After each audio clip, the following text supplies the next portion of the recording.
Good evening, ladies and gentlemen. Welcome to the Mirror's Pride of Sport Awards in partnership with TSB. Don't you just love a sporting montage?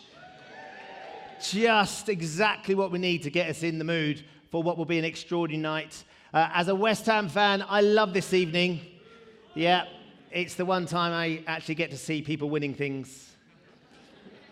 You can tell a Spurs fan wrote this script, can't you? He did work hard on it, mind. It's had more revisions than his opinion on Jose Mourinho. It's been a wonderful year for British sport. We had the Lionesses and record attendances at the Women's Super League. We had an all-English Champions League final. We have world champions in the pool, on the track, in the ring, at the wheel, a cricket World Cup win. An unforgettable Ashes series, of course, and England coming so close at the Rugby World Cup. Just the most phenomenal year of sport. Tonight, of course, is all about the unsung heroes of grassroots sport. We do celebrate with the elite sportsmen and women who inspire them and who were grassroots heroes themselves. And it is wonderful to see so many sporting greats in one room. If I was to name check you all, we'd have no time for the awards, but we have World Cup winners, gold medalists, world champions, record breakers, international stars, and legends who gave us some of the most spine-tingling moments in our nation's sporting history. And my old mate Cammy's here too. I don't know if you're aware, ladies and gentlemen, Cammy has an album out right now, don't you, Cammy? In time for Christmas. We're holding a prize draw later. First prize, Cammy will come to your office and sing one of the songs at your Christmas party. Second prize, he'll come and sing the whole album. I'm teasing. It is wonderful. Here's to Christmas, out now and available, isn't it, Cammy? On all good streaming services. I'm going to be part of the tricky second album. I'll be his tricky number 2. So nights like tonight, of course, are a chance for us to take a break from the news and the big vote that's coming up that's dividing the nation. It is a febrile time that we're living in. There is division up and down the country. I don't think I'm overstating things when I say it's become perhaps the most important vote of our lives, the most important decision our nation faces, and the one they care about most as well. The big question: who is going to win I'm a Celebrity? Get me out of here. Now, as I'm sure many of you know, my mate Kate Garraway is in there. She's doing all right, isn't she? And I know there are lots of friends of Righty, who was in there as well, and James Haskell, who did brilliantly to old Sausage and Fingers himself.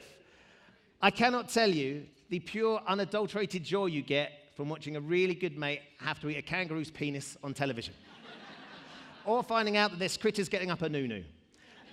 If you do get a chance to vote, do please vote for Kate, because bear in mind, a night in the jungle for her is another night off for all of us. The studio is a lot tidier, but we are very proud of her. I also had a rather large bet of 16-1 as well, so if it comes in, we'll all be quids in. So if you could do me a favour, that would be most appreciated. Mind you, regarding the other little vote that I'm alluding to, I think there's a lot of people that would rather be choosing between Kate, Kirk from Corrie, or Caitlyn Jenner to be Prime Minister than the current options. The only way politics could be any more of a mess would be as if they introduced VAR. And I think we all know that's the case. It is safe to say that we live in a changing world, but one thing that stays exactly the same: this is truly the most remarkable, uplifting night of the sporting year.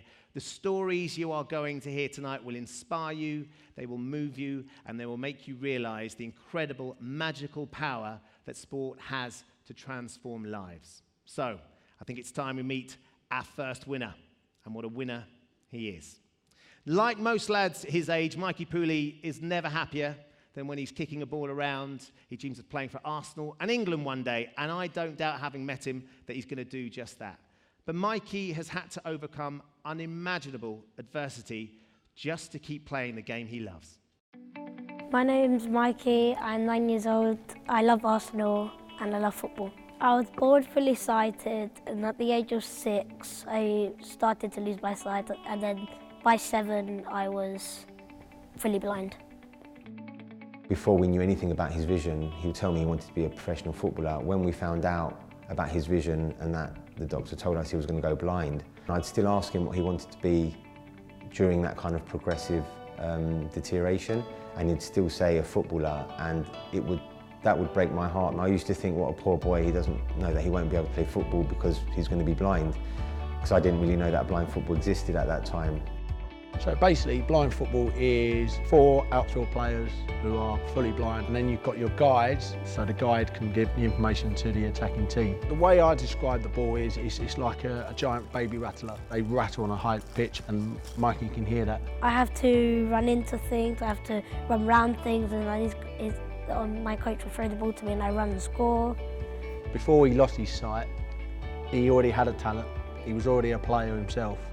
And as soon as you can see, when all he needed to do was to adapt his ability to blind football. And Mikey picked it up very quickly, and he's doing things that blind adult players can't do. For me, it's not that difficult, but maybe for other people it is.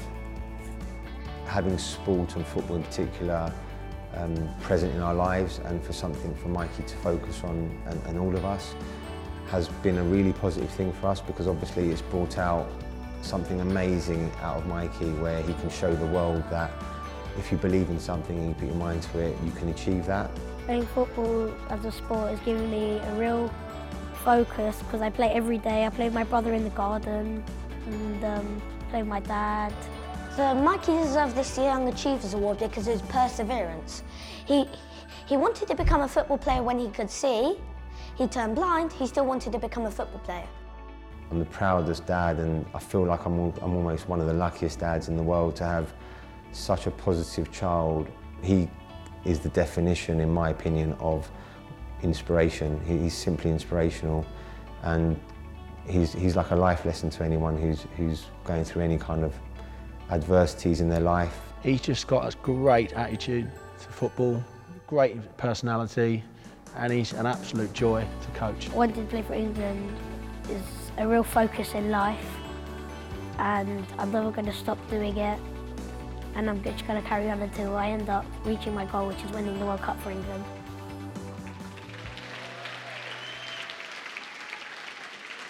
With his dad John, mum Murray, brother Angelo, please give it up for our little superstar that is Mikey Pooley.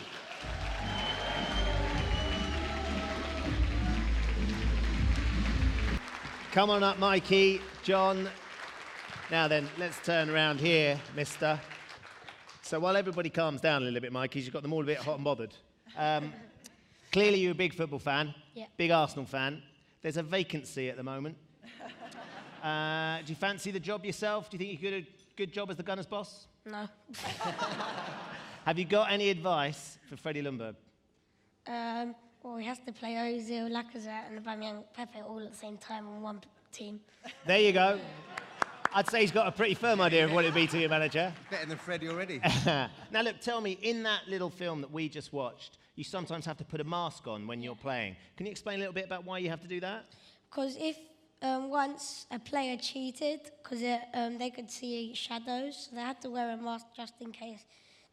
To make it fair, make sure it's fair. So they're having a little look at the ball? Yeah. Okay. And what's your favourite thing about football, Mikey? Well, scoring. Scoring goals? And how many goals do you score a season, do you think? Don't know. And why don't you know, Mikey?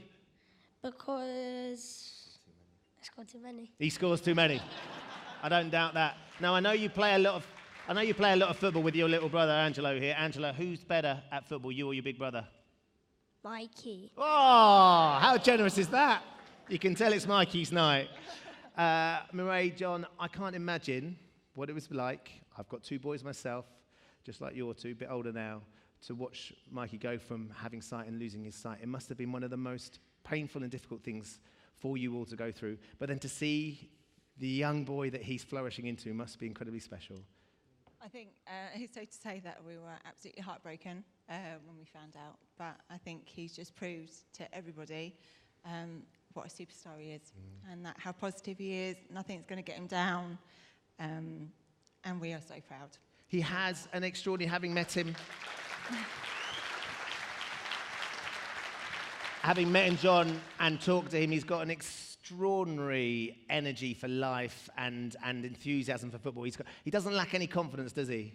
No, not at all. I mean, one of the things I worried about was when he was losing his vision, I was like, before that, he was so full of energy. He'd be playing football every week at his local club, every day at school. I was like, how's he going to use that energy up? And I was so worried. I mean, he was devastated about not being able to play at his local club. But he just completely proved me wrong that, you know, if you really want something, if you have a dream, then nothing should stop you. So I can't see anything stop him, can you?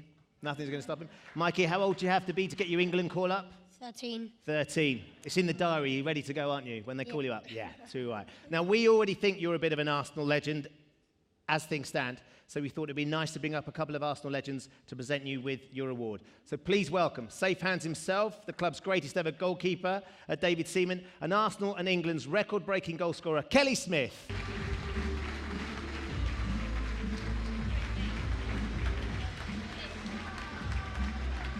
Right, Mikey. I didn't tell you, did I? I knew I was predicting this. We chatted with him over dinner, didn't we, Dave? He's an extraordinary young man, isn't he? He's very extraordinary, and it's a great story, and he's just an absolute example to everybody. I hope the Arsenal team play with as much spirit as what you've got, Mikey. Yeah, absolutely. And Kelly, from your perspective, when you had to battle really hard to become a professional footballer and achieve what you needed to achieve, did you have the enthusiasm and passion that Mikey's got?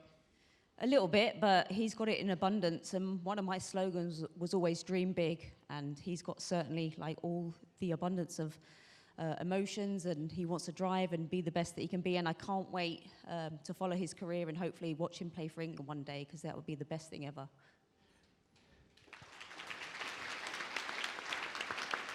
Mikey, can I just say, really good luck with your England career, yeah? But one more thing, I'm really jealous of your ponytail. He's already got the footballer's haircut, hasn't he? Kelly, David, thank you very much. Ladies and gentlemen, put your hands once again for Mikey Pooley.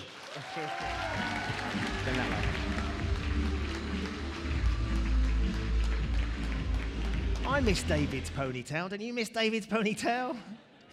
Right, let's move on to our next award. It is for inspirational performance, and it's for an elite sports person who has achieved whose achievements galvanised the whole nation. The winner is the hero of the English Cricket World Cup, winning Summer, who followed up a match-winning performance in the final at Lord's with arguably one of the greatest test match innings of all time, just 6 weeks later. Let's take a moment to remind ourselves of the heroics of Ben Stokes.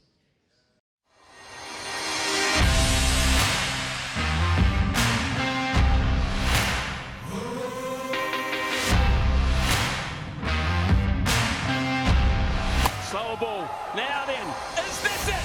Is this it? Oh, he's thrown it. He's got it. He's got it. On the money. Ground is it? Is it out of the ground? It is. Oh, he gets in the way. This is going to go all the way to the boundary off the bat. I do not believe what I've just seen. Out. Rashid is out.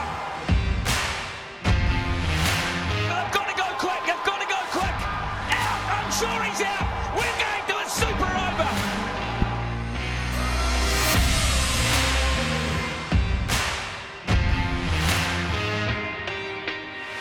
Gap, is it? Yes, it is. He's done it again, Stokes. 2 to win. Guptill's going to push for 2. They've got to go out of the keeper's end. He's got it. England have won the World Cup by the barest of margins. Absolute ecstasy for England.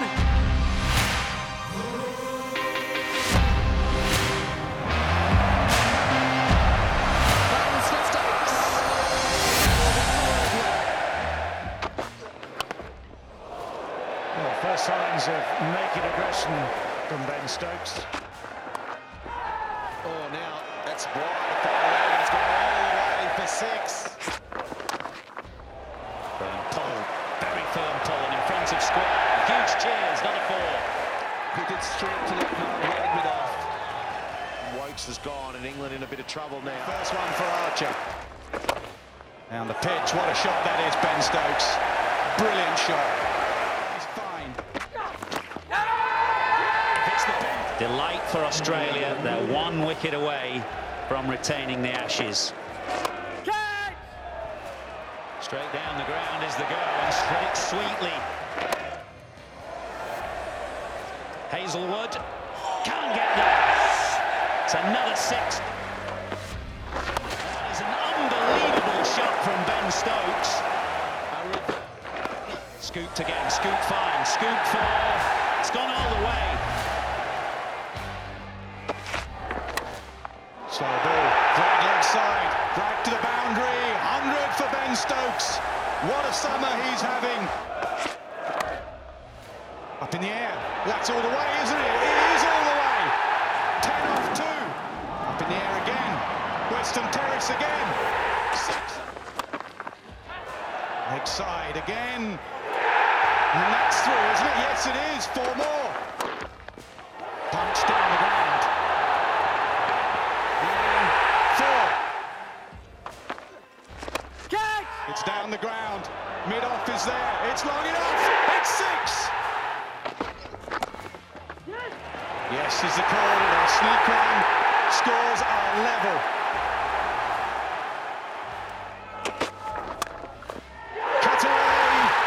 Cut away for 4. What an innings, what a player. Take a bow, Ben Stokes. The Ashes well and truly alive because of one cricketer. And that cricketer is Benjamin Stokes. Just extraordinary. Now, unfortunately, Ben is still in New Zealand following the Test series. Although, to be fair, I think he'd rather be here right now. We did manage to catch up with him to present the trophy, and who better to do the honours than his 2 captains from this summer, Owen Morgan and Joe Root. A couple of quick-fire questions now, just one-word answers. Beer or wine? Beer. Owen or Joe? Oh.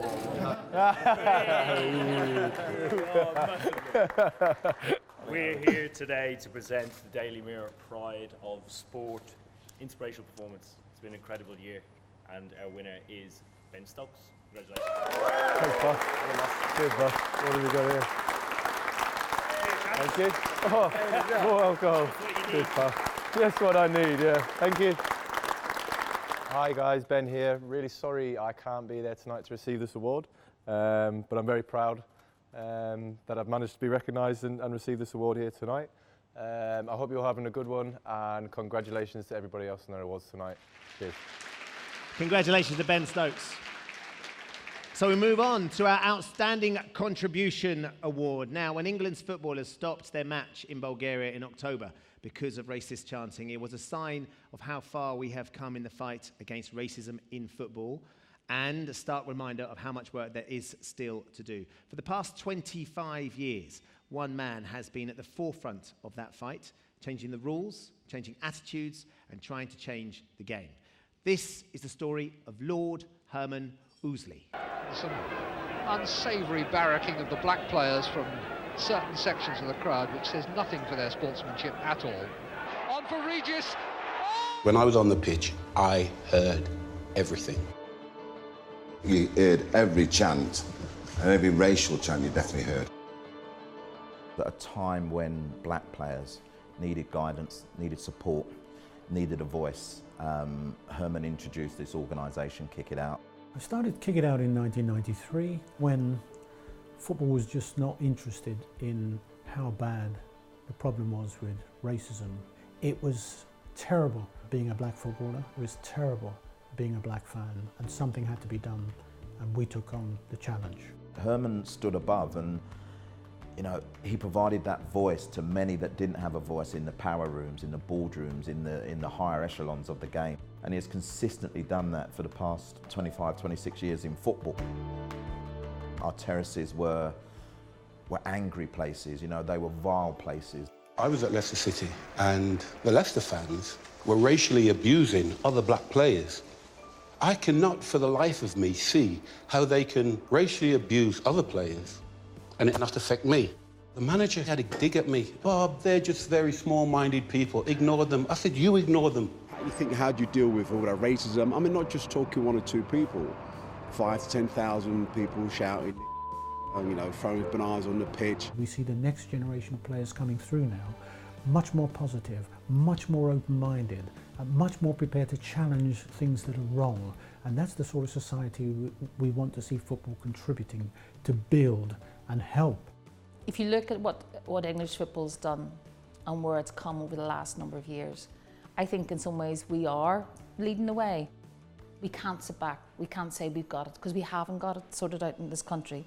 What football has to do is to see it as a collective problem. It is a collective problem. Everyone should share in that, because it's the reputation of the game. It's been a difficult road because football didn't desperately want to change, and Herman made them, and he forced them through either collaboration or by campaigning. And I think without Herman, we would be much further down this agenda. And I think it's down to his bravery and courage and his compassion that's made basically Kick It Out what it is. Unfortunately, Lord Ousley is unable to be here tonight, so we'd like to welcome onto the stage to receive the award on his behalf, the Chief Operating Officer of Kick It Out, Femina McCarr. It's a long way from the back there, isn't it? Thank you. Femina, we still have a long way to go, undoubtedly, but we wouldn't be where we are right now without everything that Herman had done. Tell us why you believe this is such a deserved award for him. I think that for someone to have started this journey 25 years ago, to call people out, but also to want to work from within football, that was his vision. I don't want to stand outside of football and wag my finger. I want to work from within football. I want to move football from within the terraces, from within the boardrooms, from within the clubs, from within the grassroots. I think it's an amazing achievement, really. And, look where we are now, but look actually how far we still have to go, really. Yeah, undoubtedly. We do have a message from Lord Ousley. This is what he wanted to send us tonight. I'm delighted to receive this award. It is a recognition and an acknowledgement of a lot of hard work, but a lot of hard work by a lot of people. A lot of people at grassroots level who are working every day with young people, black and white, old and young, boys and girls, men and women, to try and make the world a better place through football, through playing, through watching, through supporting the next generation. I'm glad that I've been part of an organisation that's helped to contribute to that, that continues to contribute even though after my 26 years I've moved on, because it's such a valuable contribution it's making to our society. And this is an award which I think is due to all of those people who continue to do good and do the right thing for football and for our society. And I'm thankful in receiving this on their behalf, and I take great pleasure in accepting it.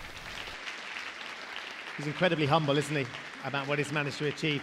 So with the award, we have two footballing legends. The first, a League, FA Cup and Champions League winner with Manchester United, is Andy Cole. And then another footballer who saw the prejudice himself up close and personal when he was playing in the 70s and the 80s is my mate Chris Kamara. Come on up, guys.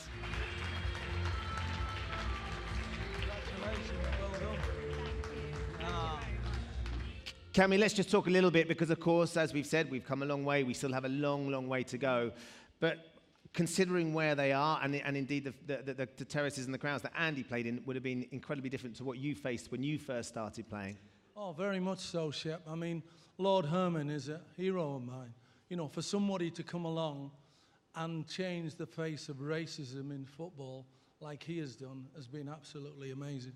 Obviously, when I started playing, as you quite rightly said, there was no such thing as Kick It Out. I actually started at Portsmouth in 74, 75. 1774. That was the year I was born, Cammy. And Portsmouth actually had a national front element within the crowd. So not only did they boo me off when I was crap, they booed me on to the pitch. You know, so that's how difficult it was then. So for someone to come along later and make sure that that didn't happen. Yeah. I know we've got to come a long way. And I know what happened in Bulgaria was, in my point of view, and for any of the players who played back when I played then, was the best thing that could have happened. Because England stayed on that pitch. They followed they went through the protocol and they had every right. This is why it's split between black people as well. Because they had every right to walk off that pitch, but they didn't. They stayed on the pitch.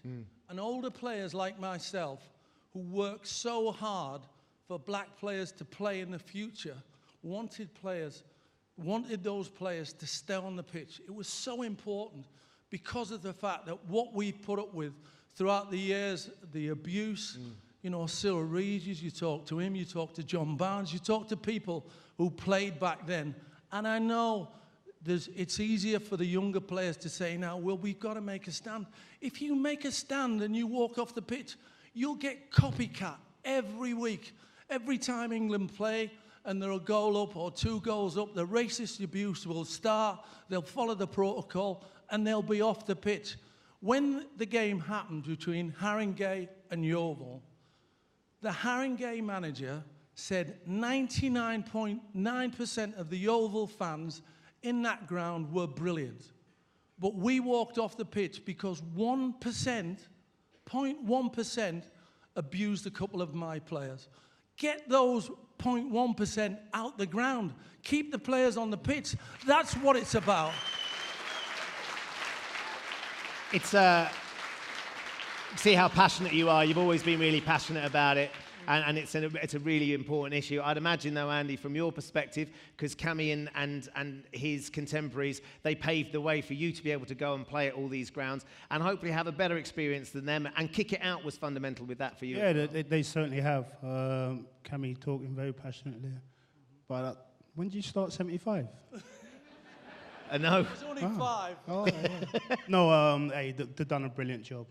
Watching my pioneer there, Cyril Regis, who's no longer with us, you know, it makes me think back to when I started my career and looking up to a player like him, aspiring to do what he done, you know, and I'm fortunate now to be on stage, being able to play football at a decent level, and, you know, and watch black players before me and after me.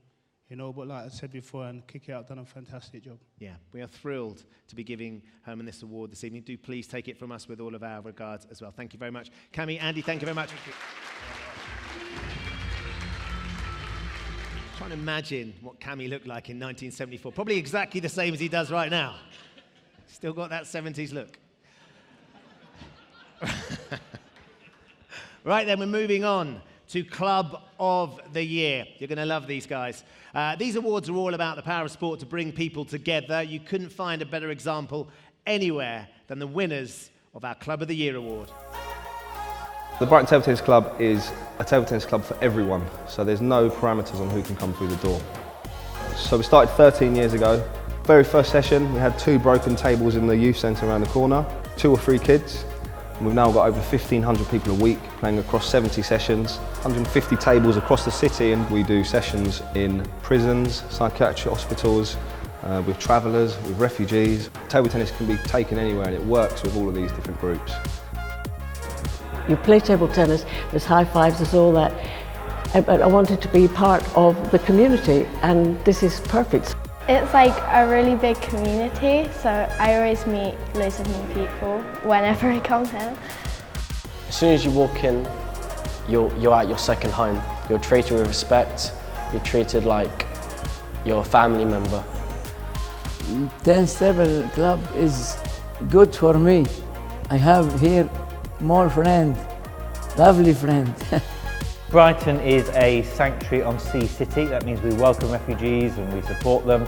And this club is the first sports club in the UK to say that they are that as a club. And they not only welcome refugees here, they reach out into refugee camps elsewhere in the world and unite people through the power of table tennis where everyone is equal. I think increasingly important that we have these local communities where people do get to meet each other and do get to hang out and realise that there aren't differences. We've got much more in common than we have that divides us. It has produced a community here that has brought people together that would have never have spoken together before, and that is something rather special. The power of sport and the power of community. They might be absolutely skint and this is the one thing they can afford to do all week. Or they might be a bank manager and this is the one thing they do to get over their stress. And somehow this brings everybody together, which is what sport can do brilliantly, isn't it? So please welcome Tim, Holton and some of the members of Brighton Table Tennis Club. Lovely to have you here. Here we go. What a motley crew you've got here. Tim, such a beautifully simple idea, but it's had such an incredible impact on your community, clearly. Sort of thing that I'd imagine you'd quite like to see replicated around the country. So we started 13 years ago for local disadvantaged kids, and then we started doing sessions for different groups, and it's just become, you talk about co-production, and now it's just like it's taken a life of its own. So it's 1,500 people a week, and a dear friend of mine recently introduced me to the Hawaiian concept of ohana, which means extended family, and where no one gets forgotten and no one gets left behind. So it's just table tennis for everyone. And Sport England are here tonight, some of the really supporters of the club. They've asked us to, yes, thank you, Sport England. This has just happened in the last few weeks, but we've been asked to design like a community coaching qualification, so distill what's happened at the table tennis club and then share that with other grassroots sports clubs. So we feel like we're just at the beginning. Yeah, you're at the peak. At 13 years, it's amazing, but the potential to grow this sort of across the country for other communities. I think it's grassroots sport, and as the whole night is about, the power of grassroots sport, and it's not just table tennis. Table tennis is the best, obviously, but it's it's about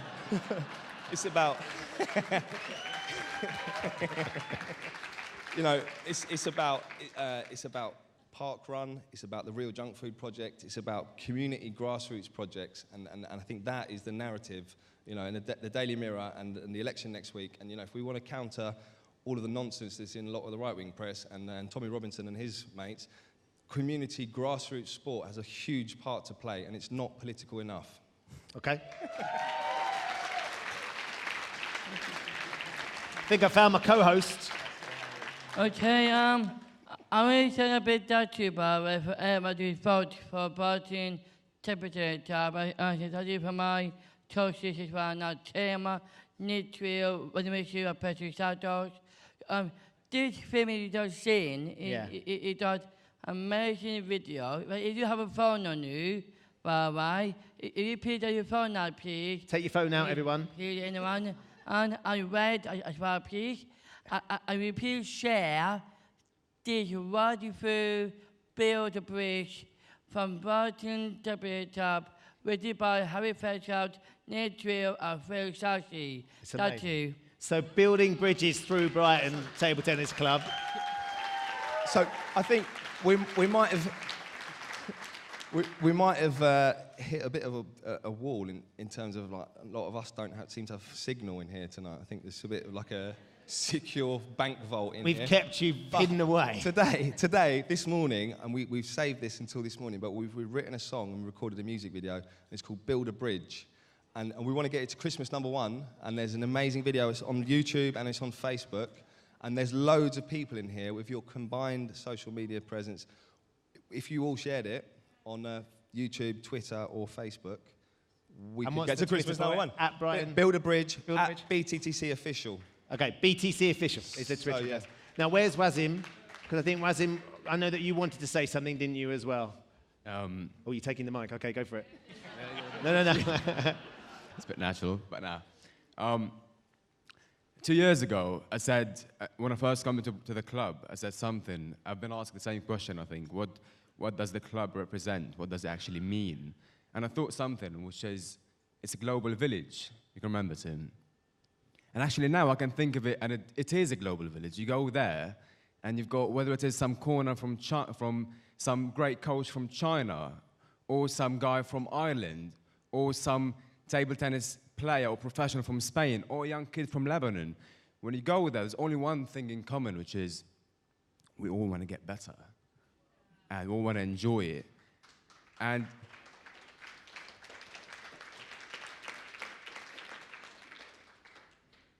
look, I'm a competitive person. I want to win.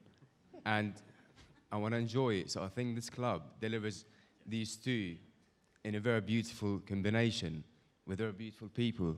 So I say to be part of this, to coach in this club and be coached, I think this is fulfilling and such a privilege, I think. Thank you very much. Well said, Wazim. Clearly, you're all incredibly passionate about this, which just comes from all of you beautifully, which is lovely to see, Tim. We thought it was only right that we'd bring some bat and ball specialists to give you your awards. First up, a table tennis champion, Paralympic champion no less, Will Bailey, and joining him, Britain's tennis #1, Johanna Konta.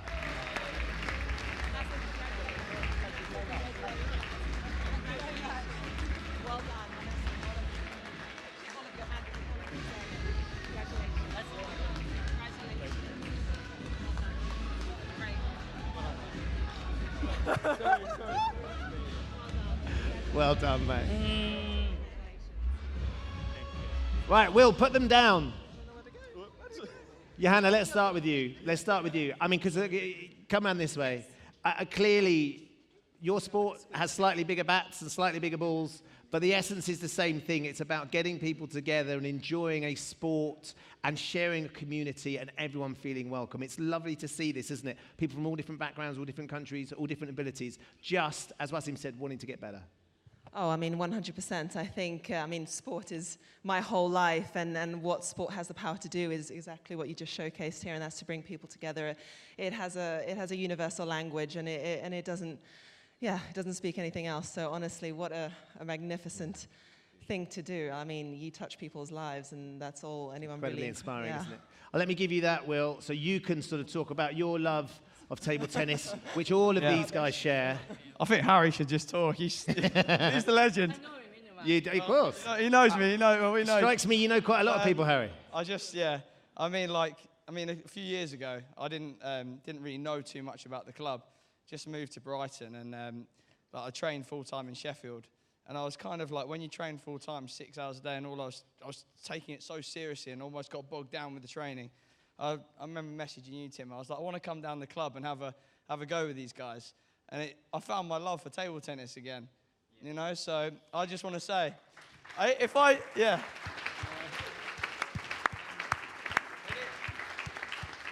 win my gold medal in Tokyo, it's for these guys. So yeah, I'll do my best. We'll be cheering you on every step of the way. Thank you very much, Will. Thank you, Hannah. And to everybody from the Brighton Table Tennis Club. Well done, Harry. Oh. Well done. What an extraordinary energy from that club, isn't it amazing? Now, one of the things that these awards always prove is the incredible power of sport to change lives, and that is undoubtedly true of our next winner, whose incredible physical challenges are making a difference to thousands of people. Being sporty, to me, is essential whilst having cystic fibrosis, because how hard I train directly impacts how long I'm going to live. As a parent, it's really hard to listen to the news that your baby may not live very long. When I was 2, we saw an American doctor, and he basically told my parents to run me around the field till my legs fell off, and then when I was too tired, to throw me in the sea and make me swim, because exercise was going to be key for keeping me fit and healthy and giving me the longest life possible. Back then in 1987, the diagnosis wasn't very good. The life expectancy was early teens. I got to my teens, I was told that I wouldn't reach my 30th birthday. So I wanted to make sure that I achieved as much as possible in what would potentially be a short life. My first challenge really was the start of a journey of raising awareness for cystic fibrosis, and more importantly, sport and exercise within cystic fibrosis. My second proper challenge was a world record where I lifted 1 million kilos in under 24 hours. 10 days before the 1 million kilo challenge, I broke my right hand and had to continue with strapping it up. I threw up 5 times, fainted, and then I was picked up off the floor and told to carry on because we weren't on track. One of the hardest things for children with cystic fibrosis is that they can't meet, they can't come into contact. So they can't exercise with friends who also have cystic fibrosis, so they can't relate to other people. And that's really why I set up CF Warriors. It's unbelievable how far that's come in the last 2 years. And kids are now proud to have cystic fibrosis, and they feel really strong and almost superhuman for having it as well, which to me is what I set out to do. Our daughter Nancy and a lot, look up to him as a role model to what they could achieve in their lives, Hi guys, you're the best. I'm a CF Warrior and I believe I want to be the same like you one day. I am a CF Warrior and I believe. He's a hero to them. He's a hero to most people. He's made a massive difference to people in the cystic fibrosis community. My latest challenge this year was to swim 21 miles in a pool down in Dover, which was 1,533 lengths, and then cycle from Dover to St James's Palace in London, and then run home to Cardiff, which was 6 marathons back to back, and 5 days with no rest. And that was definitely my toughest to date. And along with my family and friends, we've helped to raise over £800,000 now for charities We're genuinely making difference to children's and their families' lives. It's a journey that I wouldn't change one bit for, so I'm quite happy that I've got a terminal disease. He is a remarkable young man and will make you all feel very inadequate. Please welcome, fresh from that incredible challenge, real-life superhero, Josh Llewellyn Jones. All that, he's a good-looking bugger too, isn't he? Really hate you. I've hated you for years. Josh and I have known each other for many years now. I think just before your first challenge, which was to climb Killy. Yes, well, wow, How old 16 were you? years ago, I was 17 when I climbed Killy, yeah. Right, okay. There's a few people that have climbed Kilimanjaro in this room. I think we're meeting someone else who's done it as well a little bit later on. So we all know how hard it is. You're doing it, but then you didn't just leave it there. What did you do when you got to the top? Well, we had to make it a bit different. So I phoned former European heavyweight champion Scott Welsh and asked him to have a fight with me on top. Of course you did. So you got to the top, had a fight. Yeah. It's gone on from there, though. Your challenges get bigger and bigger. We can see the small children you're inspiring. And now your CF Warriors campaign, Josh, I think is just one of the most remarkable things. To see those young kids turning around and saying, when I grow up, I want to be like you, it's an extraordinary thing. How can I not do what I do when I see stuff like that? It's tough because growing up, I was always told I would never reach 30. So to be stood on this stage at 32 and see kids like that having genuine belief, you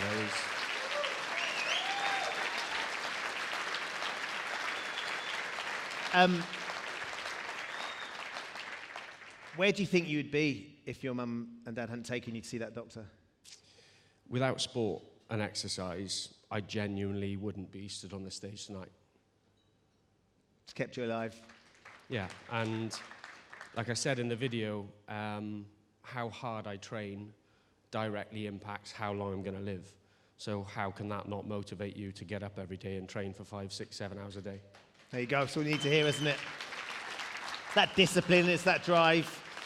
I know you're already planning your next challenge. Anything you can share with us, Josh? Yeah, I've got a few different challenges for 2020, but my next one will be for Rays of Sunshine Children's Charity, which grants wishes to terminally ill children. And I'm going to attempt to run 24 marathons in 24 days, and I'll finish on the London Marathon. So if anyone wants to join me in the London Marathon, you are more than welcome. He's already tried to get me already. I don't doubt for a minute, as tough as it's going to be, you will complete every single step of those 24 marathons. You are an extraordinary young man. I'm so thrilled that you're getting this award. Let's bring your award up. You're going to be presented from an Olympic champion. She won team gold in Rio in 2016 with the hockey ladies team. It is the gorgeous Sam Quek. I kind of look at, Sam, you play team sport all your life. I know Josh was a big rugby player and stuff, but what his challenge is, he tends to do on his own. He tries to get people in. Can you imagine doing that? I don't even know where to start. I think when you get the introduction of Olympic gold medalist, it's a dream of many athletes. But for you, Josh, you said it in the video. You said the kids and the people you work with are superhuman, and I think you absolutely just represent that in a nutshell. You are superhuman for what you've achieved and how many people you inspire. It's just incredible. It really is. Josh, congratulations. Sam, thank you very much. Josh Llewellyn Jones, everybody. Okay, so we're coming on to our Young Fundraiser of the Year award. When our next winner faced heartbreaking tragedy in his own life, his first instinct was to help others. This is the story of a truly remarkable young man. Alfie is a young gentleman who unfortunately lost his dad through suicide. He had a really good relationship with him, but for the year or two before he passed away, he was suffering from mental health problems, so it wasn't as either of them would have liked it, really. When you've got a mental health illness, it's difficult and you don't realise how sick you actually are. And he got in touch with the club to look at how he can best support other kids. He spent a lot of time being very isolated because even though it's very common, it's also very rare for him to know anyone in the same situation. I decided that I wanted to help other people in worse situations. First got in touch with us through something that he'd written on social media, and it touched us as a football club and as Everton in the community. It was all from meeting up with a homeless man, and it really upset him because he thought, well, I've had a really rubbish year because I've lost my dad, but that man has to wake up every morning, he's got no home, so he just decided he wanted to help people. And because he knows all about Everton and Everton the community and how much they do to help people anyway, he figured they would be the best people to speak to. So he just produced this letter that he'd written. Dear Everton, my name is Alfie and I have had a tough year. Because my dad went to heaven due to a mental health illness, I want to do stuff for the less fortunate. And I read it, burst out crying and thought, well, I'll put it on Twitter and see if it can get there, like over social media. And it took Everton about 4 hours before someone phoned me and invited him along for a meeting. The fact that it was kind of Alfie asking us to help him help other people rather than it just kind of us help him was probably more of an unusual request. So Alfie came up with Alfie's Squad. Alfie's Squad is to help people in my situation, so children, to help like if they're bereaved by suicide. So I just don't want other people to go through the struggle that I went through, because it was just 6 weeks of counselling and then that's it. You just have to try and go on and do something without any clear explanation. He wanted to create some events and activities, and also, you know, so that people could join in, and also whilst he could raise funds, people could make friends. Now I've raised about £6,000, coming up to 7,000, and I hope to still keep on going. One of the things that Alfie's brought to us is a different perspective, and that perspective from a young person is going to make us do something different. We have plans to build a permanent facility next to Goodison Park, but through getting to know Alfie, we have a different approach now. Everton goalkeeper legend Never Southall said that I'm his hero, and like I look up to him being a goalkeeper myself, so that was pretty like eye-opening. To have the mentality of wanting to help others, especially at such a young age, is inspirational. So I think everyone could learn a thing or two from Alfie, and if there was more Alfies in the world, it'd be a better place. If I help one person, I'll be happy because I've made a difference. But I want to help as many people as possible, because so many other people, like something like 80 people die from suicide a day, so I want to help people. It's easy to say that, you know, people are inspiring, but this is just on a whole other level. We love being involved with Alfie and look forward to the relationship growing and growing and helping more people in the future. He has a wonderful smile and he's a wonderful young man. Please welcome Alfie Fitzsimmons.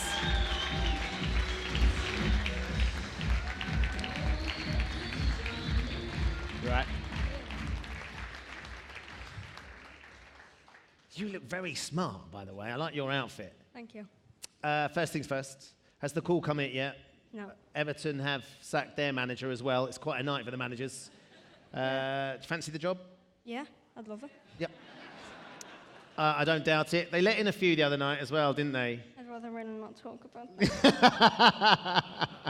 Not with all these Reds in the room as well. Alfie, first things first, I've joined up. Yep. How can everybody get involved and join Alfie Squad? You can either follow the social medias. We've got Alfie Squad on Twitter and just Alfie Squad, and I've set up an Instagram for it in the past like week or so. Okay. So, and also like making a donation on the Just Given or buying a badge or keyring at match day. Okay, and is it at Alfie Squad? Is that the Twitter address? Yeah. Okay, so if you all go on to Twitter, find at Alfie Squad. Instagram. Or Instagram. Don't forget the gram. Is it Snapchat? No. No. We're not that uncool. That's all we've got. And go and find Alfie Squad and join up. We want to get as much support as we possibly can. Tell me, Alfie, because you've been there firsthand, you've been through this, what sort of a difference has Alfie Squad made to the young people that come? Well, it's not really fully been set up yet. We're hoping to start it early next year as a group support for anybody in my situation, which is just such a bad thing, and there's no peer support, so we're hoping to get it set up as soon as possible. Yeah, well, a little bit of support from everybody here tonight, and of course from Everton, who are clearly helping, which is fantastic to see. That will undoubtedly happen very shortly. Come here, you're wandering away from me. Before we meet the guys that are going to give you your awards, we have a special message from someone who unfortunately couldn't be here this evening, but did want to send you his thoughts. Here you go, this is from him. Hi Alfie, sorry we can't be there tonight. Obviously we're training and we got a massive game against Chelsea at the weekend, but you know, I just want to say a massive congratulations from everyone at Everton Football Club for winning the Pride of Sport Award, and you're an inspiration to all young children, adults across the country. and I've only been a small part of the Alfie squad, and what I've seen is growing, and that's credit to yourself.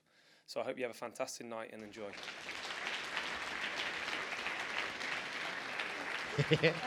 I don't know what to say. What do you make of that? I know how passionate you are about your club, and they are passionately behind you and Alfie squad. I know they're going to be every step with you as they develop that going into the new year. So good luck with that. Let's get you your award, shall we? You love your football, you also love your music as well. And I'm thrilled to say we have from Chart Toppers McFly, Harry Judd, and from Capital Breakfast Show, Vic Hope.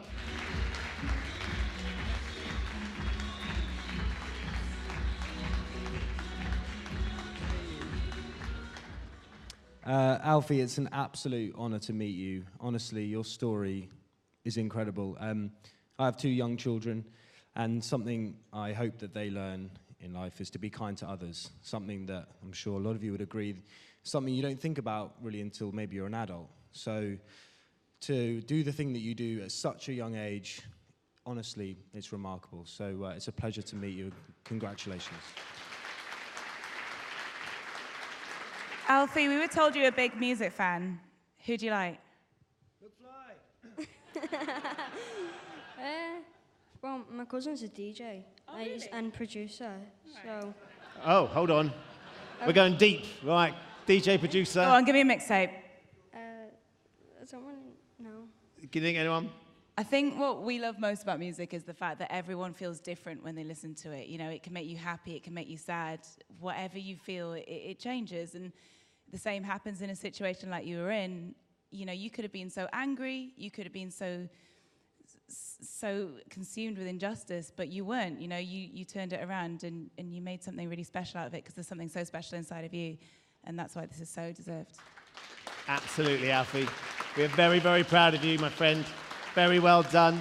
Harry, Vic, thank you very much. Ladies and gentlemen, Alfie Fitzsimmons. What an extraordinary young man. So that was inspirational stuff. But inspiration in sport can take many different forms. Our next winner is a man whose courage off the rugby pitch is even more impressive than his remarkable career on it. Gareth Thomas's bravery in first of all coming out as gay, and then this year sharing his HIV diagnosis with the world, has inspired millions and given hope to men and women everywhere who, thanks to Gareth, now know they are not alone. Here's just a taster of what makes a true sporting great. Jones to Gareth Thomas. This to equal the world's try-scoring record. Well, once again, Gareth Thomas cutting loose. Even at a young age, rugby is a very macho environment. I just remember feeling different. I didn't want to put any questions or maybe any shame on my family, my teammates, or everybody around me that tried so hard and helped me so much. It's proud because I'm almost showing now you can overcome anything, because I didn't feel I could overcome it, but I did, and that's what people were taking. It was like, it wasn't all solely about sexuality, it was about overcoming. And so many people took strength from my story to overcome things they felt they couldn't. A human life is, all of a sudden you realise how precious it is.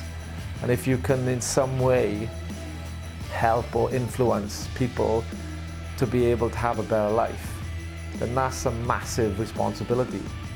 Whether you wanted it or not, you kind of almost have a duty to promote a positive message. Being told that I was HIV positive, all I can describe it as was like a train hitting me at 300 miles an hour, and then panicking and how I'm going to tell my family. It's not just people who are living with HIV that this affects, it affects their parents, their friends. And I think as society, if we all understand, nobody has to be afraid. That day wasn't about me. I stopped at my husband because I couldn't breathe. Not because I was so tired, but because of the fact that the cheer and the emotion of support towards me took my breath away.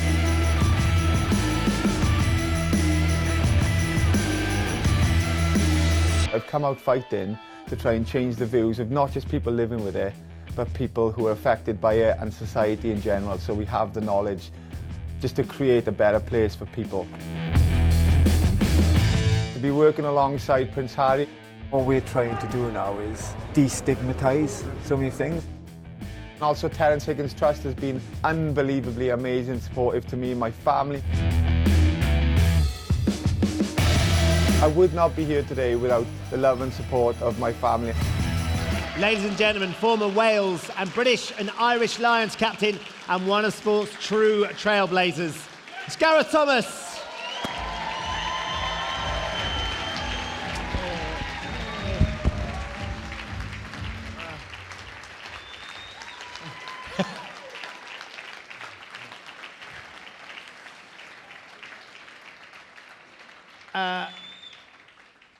It's quite emotional, this, isn't it? It really is, because I'm being celebrated for something that 6 months ago was something that I wanted basically to die, because I felt that nobody would accept me.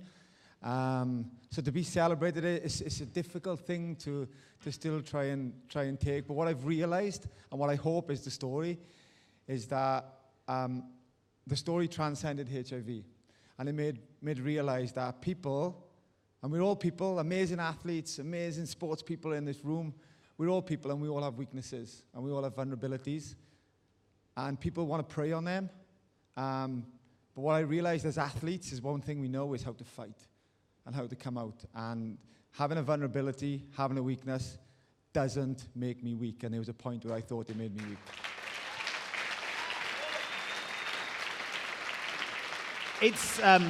It's just been extraordinary to watch. I mean, even now, like you say, we can see that you're trying to get your head around where we are now as opposed to 6 months ago. Can you believe the reaction that you've had, the positivity, the support, the warmth? I can't, because it wasn't something I was expecting. If it was something I expected, then potentially I wouldn't have kept it the secret it was. But what I do have to say, and there's people in here, is like, my environment wasn't created by me, and we all live in environments that are created by other people, and we're afraid of what other people will make that environment. We're afraid of, if we let out these secrets, then they'll make it a horrible place for us to live. And what I really learned, one thing I really learned is that people ain't that bad. They're not that bad. Like we turn on the telly at the moment, and there's arguments going on. There's people bickering about absolute crap that is so irrelevant to the way we live our lives. And I put faith in society. And if I can thank people in here, if you were part of that society, but more importantly, people out there, is my faith was justified because they applauded me. Because they didn't applaud. What they applaud was honesty. And as sports people in here, we know that if you're an honest sportsman, you're a good sportsman. But more importantly, if you're an honest human being, you're a better human being. Very well said. And what's so strange about this, but in a really positive way, is that I've become friends with these amazingly famous people, and there's amazingly famous people in this room, right? And what I realize is that amazingly famous people are just people, and actually they care about things as well. And hearing Elton talk the way he did, and doing stuff with Prince Harry, what we have in common is that we actually care about creating a better society for people. And that's why, like, my connection with Elton and Prince Harry and other really uber famous people that I would never cross paths with, but through honesty and vulnerability, I've managed to cross their paths and realize that they're real people. Well, it's as you say, if you care, you can make a difference. Too right, mate. I truly believe that. And you know what also I truly believe is that there's sports people in here today that inspired me and have inspired me for years and years and years. And they care.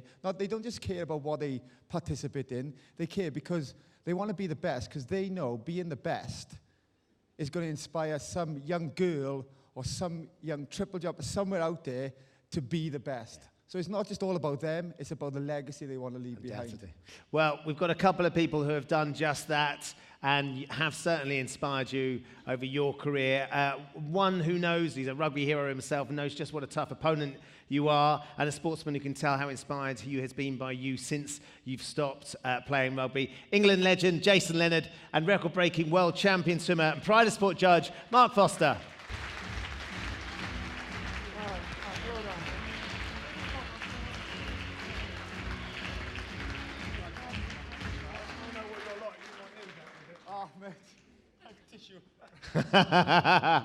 Always giving, Jace, always giving.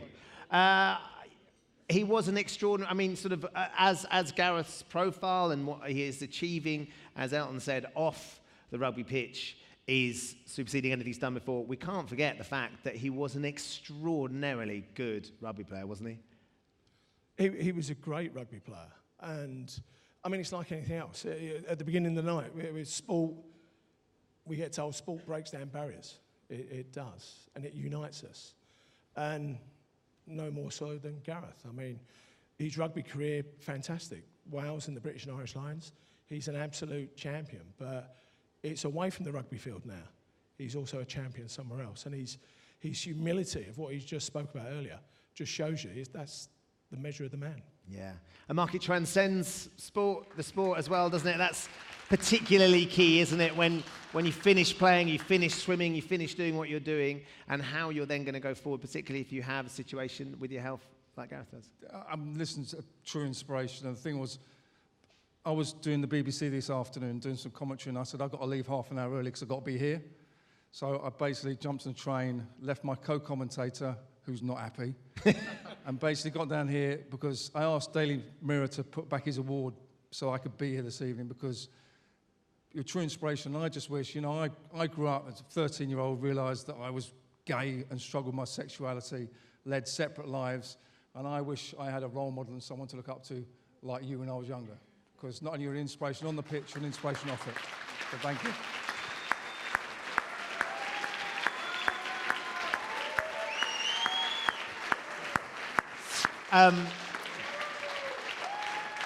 Now, you may have noticed that neither Mark or Jason have the award with them. Usually, you'd blame Jason because he often can't remember where he lives. That's not the award you give him, by the way.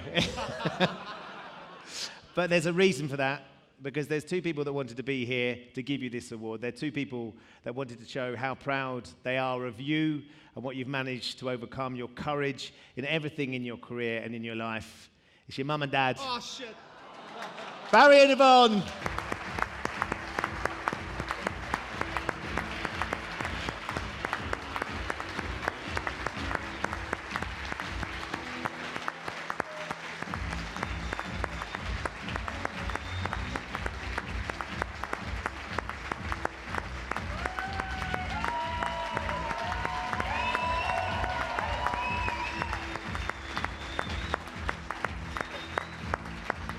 Yvonne, come over here to me a sec so I can talk to you. Come this way. Come over here, Barry. Now then, while your very emotional son pulls himself together, quite frankly, Yvonne, what was he like as a little boy? Pain. A pain. He tried every sport. We spent a fortune on outfits. He'd do it for one season. Cricket, karate. He tried it all. He tried it all. Cost us a fortune. Eventually found his way to rugby. Yeah. Which I'd imagine for the family must have been a blessing as well. What with, Well, we spent many Sunday mornings freezing cold.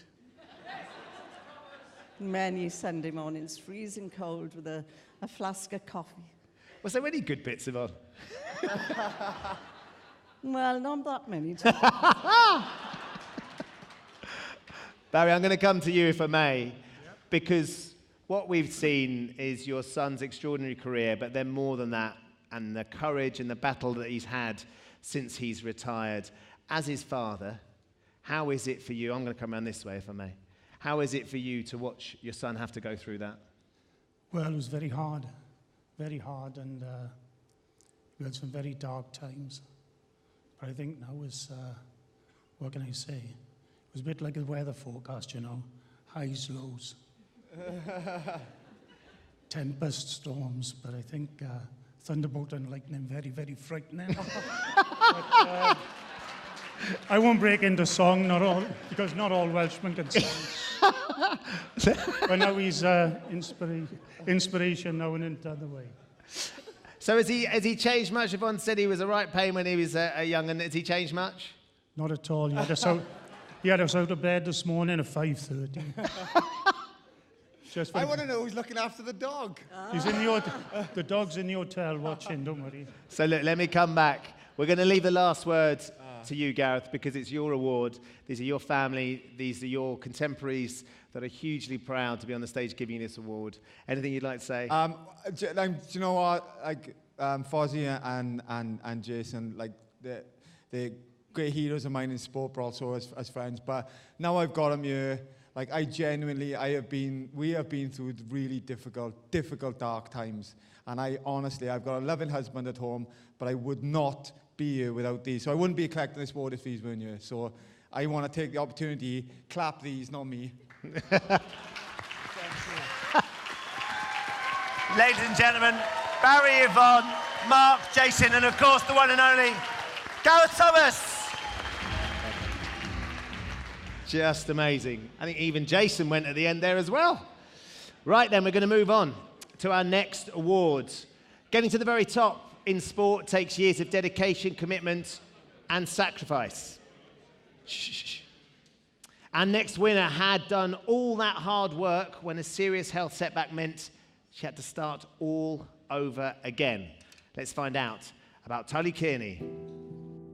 Tully's had cerebral palsy from birth, and at 13 she developed generalised dystonia.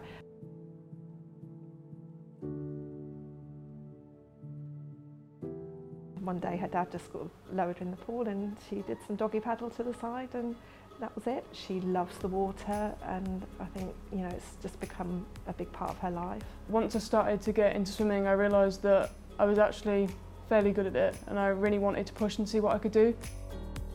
In 2016, when I'd been nominated for Young Sports Personality of the Year and I'd just come back from Worlds as 4 times world champion, I was still in shock. It hadn't really sunk in yet that I'd actually become a 4 times world champion. She was Great Britain's highest medal earner at the IPC World Championships. She was just on top of the world.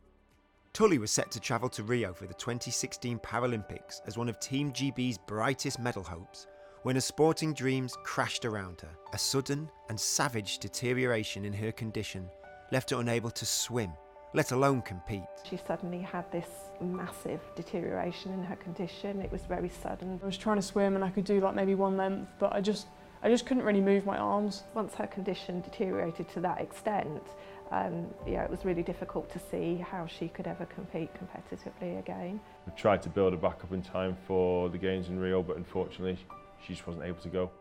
I'd been training for about 10 years of my life, all leading up to this point, and it just crashed. Basically at that point I thought my career as an athlete was over and I was just lost. I didn't know what I was anymore. It was a really difficult time.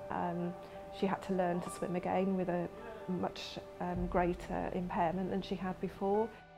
About April, May time of 2017, my mum decided that I should go and try swimming again. I sort of bundled her into the car one day and drove to the local swimming pool. We just did some jogging up and down the pool, and that was the start of it, really. At that point I didn't think I'd swim again, but it made me realise that I wasn't finished. I felt like I couldn't give up because it was like unfinished business. I hadn't quite got to where I wanted to be.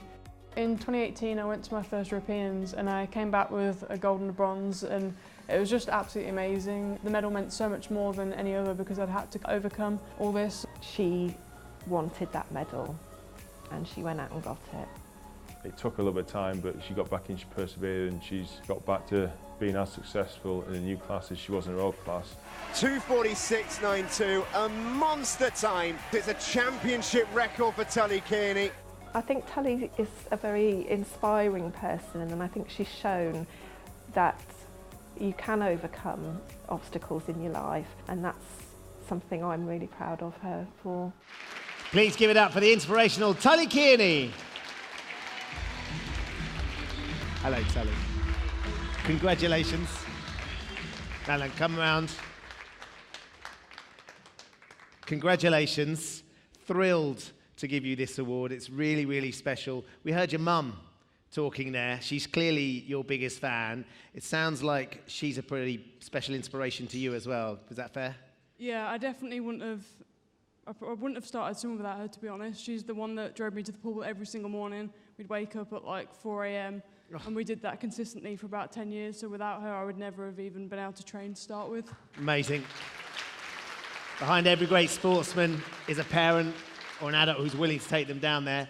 But I can't begin to imagine, Tully, having just got to that incredible level to suddenly go back to square one again. And as your mum said in the film, she bundled you in the back of the car and she took you back down there. How hard was it for you? It was so difficult because I was at the point where I didn't really want to try because I thought in my mind it's better not to try and not know than to try and fail. I didn't want to face the reality that I might not actually be able to swim anymore because it had been so much of my life. And so that moment when you got in the pool and actually you could still do what you thought and you had a bit more energy, what was that like? It was amazing.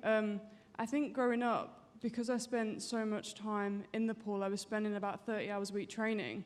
As my condition was getting worse, it really helped my mental health. It gave me something to focus on. And when that was taken away and my condition got a lot worse, I really didn't know what to do with myself. I was really lucky that I still had university and had the help of my friends, family and MMU sport. But it was a really tough time. So once I realised that I could actually still swim and I found a way, and I got reclassified and realised that I could actually still be competitive, it was just a dream come true. I didn't actually think I'd ever be in this position again. So you got your focus back, you knew what you were aiming for. So what is next? What's the plan? I think because of the rocky start my career's had, I don't ever want to put too much pressure on myself and get my hopes up too much. So it's quite hard looking forward to Tokyo because I don't want to miss out and go through that disappointment again. But really, my biggest aim now is to raise awareness of dystonia. And as patron of the Dystonia Society, I want to show people dystonia that dystonia doesn't mean that you have to give up what you want to achieve. Doesn't mean you have to give up on your dreams. You just have to adapt. Yeah, undoubtedly. Very wise words. Well, Tully, to present your award tonight, we have a special sportsman who made a huge splash in the summer in his Speedos and his hat. He's a professional basketball player, but also a star from Love Island. Ovi Soko's here, and 5-time Paralympic champion, 12-time world champion, and the holder of 4 track world records. The legend that is the Hurricane Hannah Cockcroft. Hey, man. Excellent.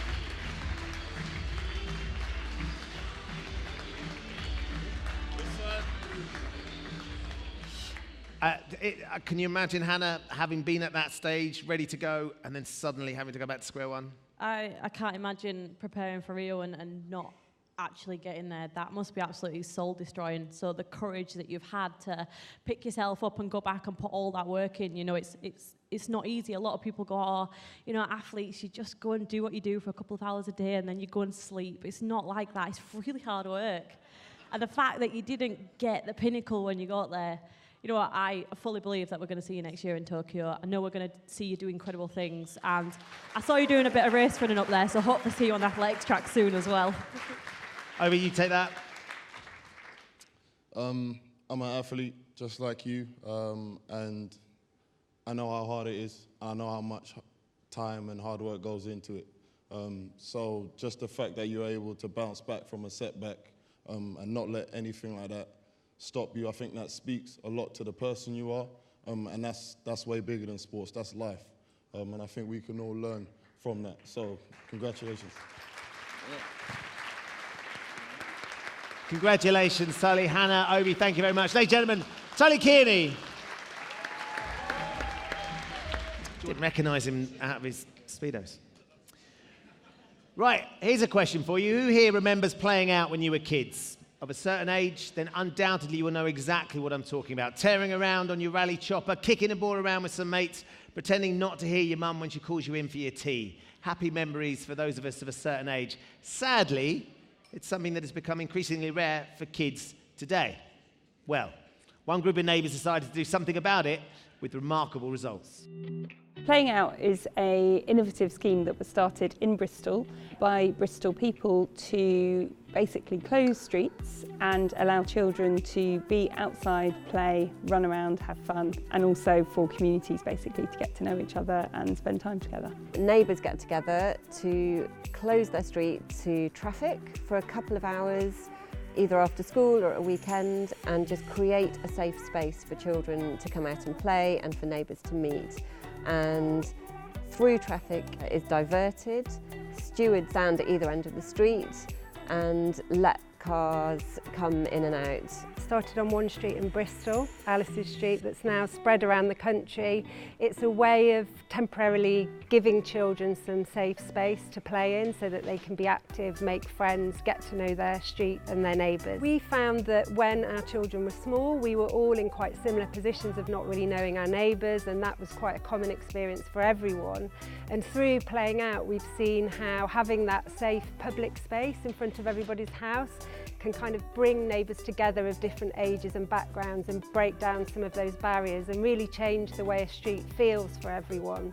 I love it. I think it's great. It reminds me of my own time. Children are prisoners now, really. They're not allowed to go out unless they're supervised by an adult, and that's not how you grow up. You learn to be a human being by interacting with people. If I wasn't doing Playing Out, I would probably be on a screen or just doing homework, like boring stuff. Playing Out is a lot better because you can just have fun with your friends and you're active and you're outside.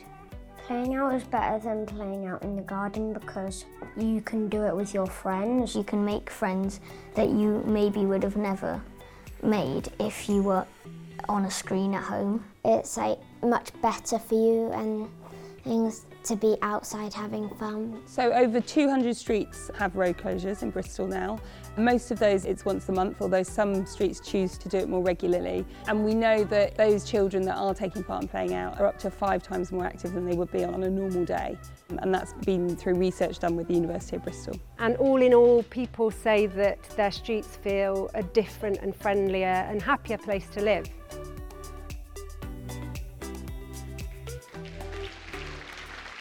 From Playing Out, please welcome Alice Ferguson and Ingrid Skeels. Congratulations. Well done. Well done, Ingrid.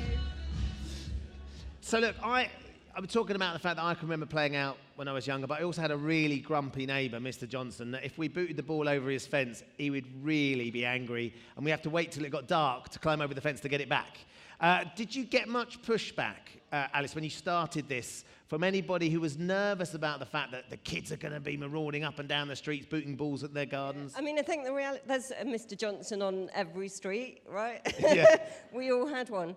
But the fact is that a whole generation of children are missing out on something that we all grew up with, that we took for granted, that gave us all something really, really important, and we didn't even notice it. So we were outside every day, being physically active. For some people, we were talking to the wonderful David Seaman earlier, and he said a whole generation of footballers grew up playing out on the street, and that was their way into sport. And I think you'd find that was true for a lot of sporting people of our generation. So I walked around the town I grew up in Epping, with my parents a few weeks ago, just randomly, and one of the things that I was really upset was a lot of the greens that we used to play on had signs saying no balls allowed. I mean, there's signs everywhere, no playing, like little greens where we used to kick the ball about. And it's an incredibly important thing. I think the other thing I really loved, Ingrid, was the idea that you're getting to know your neighbours and getting to know the community, bringing people out and actually introducing each other to the people who live near them. Yeah, I mean, people are really trapped in their homes now, and children are as well, and they often only know the people in the same class as them. And we found that through Playing Out on different streets, sometimes children are discovering that children in their own class live on their street and they didn't know. Right.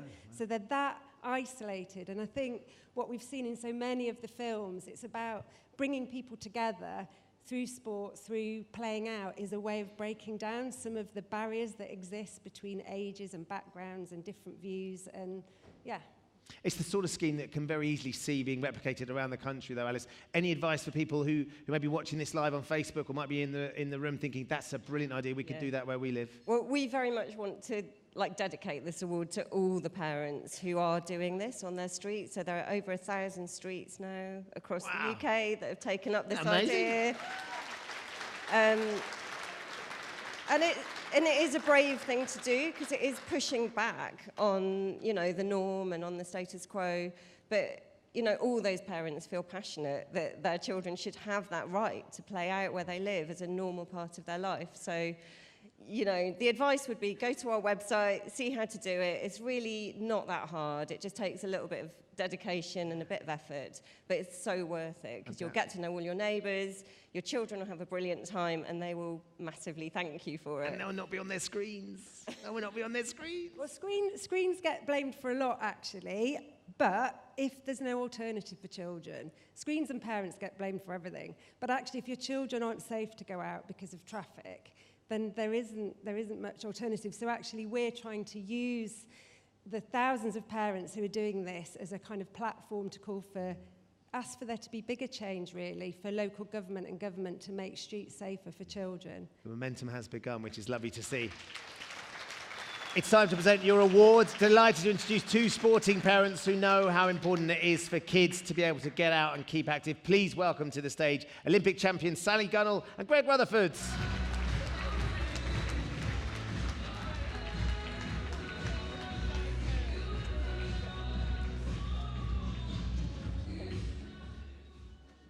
I think pretty much everybody in here can relate to playing outside and having a great time and how important that is. And as sports people, that's the foundation to give us a chance to actually flourish and go out there and find what works for us. And similar to you, Ben, I go past some of the areas where I grew up and I see no children playing outside anymore. And they are losing a really, really important part of their development. So I think what the ladies have done here is truly remarkable, and it really, really did ring true to me when I was very lucky to be on the judging panel this year. It's an amazing opportunity to give kids the chance to get out there and play. And we seem to have lost it as a generation. It's really, really bizarre and odd how that's happened. So we need more of this. We need everybody to take it up, to close the street, to give kids the chance to really thrive. It's such a simple idea, Sally, as well, isn't it? It is, and it is so simple but so effective. And I remember a questionnaire thing we did, and about what makes a champion, what makes someone excel in sport, and it's about how active you are as children. And if kids aren't able to do that, you think, where are the champions of the future? But to me, it's about, if you install a way of being healthy and active from that young age, then you're more likely to carry on. I think that's what's so important as well. So amazing, and such a simple idea, but it can go so far. So well done to both of you. I think we're going to see that happen. Thank you very much, Greg, Sally, and also to Alice and Ingrid. Sally looking very healthy for this time of year. Just been away on a little holiday. Nothing down the front there. Big smile on his face. Now, look, we talk a lot about courage in sport, but I'm not sure that word will do our next winner justice. She is simply superhuman. This is her story. Cor was the life and soul of everything. She collected for charity, she looked after people. She was the person doing the charity runs and the marathons and crazy cycles and whatnot. Then she developed the sepsis, which is a horrible thing, and it's unbelievable how quickly it develops. You can't think that today you're fine and tomorrow you're dying. People were coming in from left, right and centre to try and save her, but they all knew that she wasn't. They all knew that she was gone. I had 3 weeks unconscious, so I missed most of the fuss. And after 6 weeks, my hands were completely shriveled up, black charcoal-like, and my feet were getting the same way. And we had to face amputations. And I remember squealing, and how could I be a mum? How could I ever look after my son? Nobody seemed to be able to tell me what life could be like for me. We realised the gap was there, that maybe I could do that. And that really became the start of this charity. Finding Your Feet was helping amputees, trying to keep them positive. We were so determined to get people out the house and doing some sports. And before you knew it, we had the Pilates club and the swimming club and the climbing, skiing, go-karting to overcome that hurdle of isolating yourself. Sport is a really powerful tool within the amputee community, simply because it helps you prove that you are not limited by your disability. We started 5 years ago with 5 people, and now there's over 500 that come to over 60 clubs a month. I used to be one of these people that thought, oh, sport, what's that? But now I just love sport, and this gives me a purpose to get up in the morning. Every year I've done a big challenge to commemorate the loss of your limbs and the fact that you're still alive. It was a record that I was the first female quadruple amputee up Ben Nevis and Kilimanjaro. She's an inspiration to us all because we don't classify us as disabled, we just take ourselves as a team as human beings. Find Your Feet now raised over 1.2 million. All the fundraising and the grants we receive are changing our amputees' lives because it allows them to get out to these sports free of charge and live their life again. After 5 years of waiting in January, I got these fantastic nearly new hands, and I'm delighted to be able to do so much more now. She said, I am not going to be disabled. Anything I could do before, I'm going to do now. And she has gone on to prove that she can do that. Ladies and gentlemen, Corinne Harden. You all right? You're not a fraud. See, this is the thing about Corinne. We've met before. She's just said she's a fraud up here. See, the reality is you're not, but you're just incredibly humble about what you've been through. But what you've been through is just the most extraordinary circumstances. I don't know where to start, really. First and foremost, you're a mum. And how's it been, being a mum and going through what it is that you've been through? Well, I think that's what stabilises you, isn't it? You can't get down, you can't hide under the duvet. You've got to get up and do what most mums do and get the kid out to school. And I particularly wanted my son to see a mum who could, rather than a mum who couldn't. Well, she's certainly a mum that does. And doesn't stop. He must be incredibly proud of you. No, I'm just mum. No. Yeah. No, absolutely. I have to ask as well, because you've had this extraordinary hand transplant as well, which looks remarkable. How has it been? The start of the year was really tough. They did say to me in the beginning it would be a year of hard work, but I didn't think they meant me. And I ignored all that. So first 6 months I was in and out hospital. I'm immune suppressed, so I get everything going. And I was really, really poorly. But the hands never, ever let me down. And after June, July, started to feel it myself again. So they're really coming on. I'm so, so grateful to the very brave family that made that really tough decision. So Absolutely. So I do what I can to campaign. Having hands for me wasn't life-saving, but this woman also gave her organs, and that did save lives. And I know there's people dying every single day. I want to do what I can to help.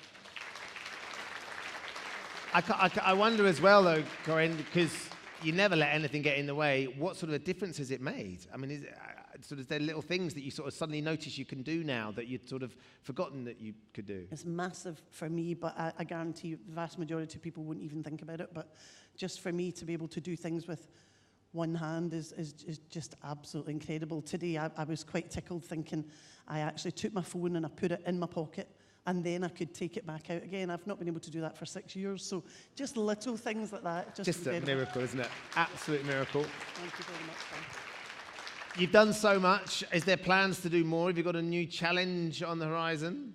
Well, things wouldn't be very good if I didn't have some kind of challenge, but I'm going to have to build it up. I wasn't allowed to do a lot for a while, so sure. This year's challenge was I used to be a trucker, so I got back in a truck a couple of weeks ago, so I was able to do drive the truck, and I need to get back in a motorbike again, so if anyone wants to lend me their bike, please, that would be wonderful. But I've signed up. I can't even believe I'm saying this in front of Josh and his super marathons and everything, but I'm signed up to do a half marathon in March, and that means training right through the ice and snow. And yeah. So, thank you. I'm trying to do that with a set of blades on that I've not been able to wear for a year. So, yeah, it's tough enough for me. And then, once you've done a half marathon, you know what's coming after that. So, we'll just see. Well, Josh has got 24 to do in 24 days, so I'm sure he'd be keen to have you at some point. Definitely he would. Now then, before we present your award, we do have a little message from someone who can't sadly be here, but has been very inspired by your courage. Hi there, Corinne. This is Vinnie Jones. You have a brilliant night, and hopefully the rest of us can carry on your courageous fight and show that the will to live and the will to go on and the will to be happy can spread around the country. You enjoy your night, my love, and I'm just sending you lots of love. You're an inspiration to me especially. Good night. One of your supporters there, of which there are many, and obviously everyone is very proud that you are here tonight, as are we. We have an Olympic great and a fellow sporting inspiration winner to present your award. Please welcome previous Pride of Sport winner, racing driver Billy Munger, and with him an Olympic champion who has taken on plenty of gruelling physical challenges of his own. It's James Cracknell.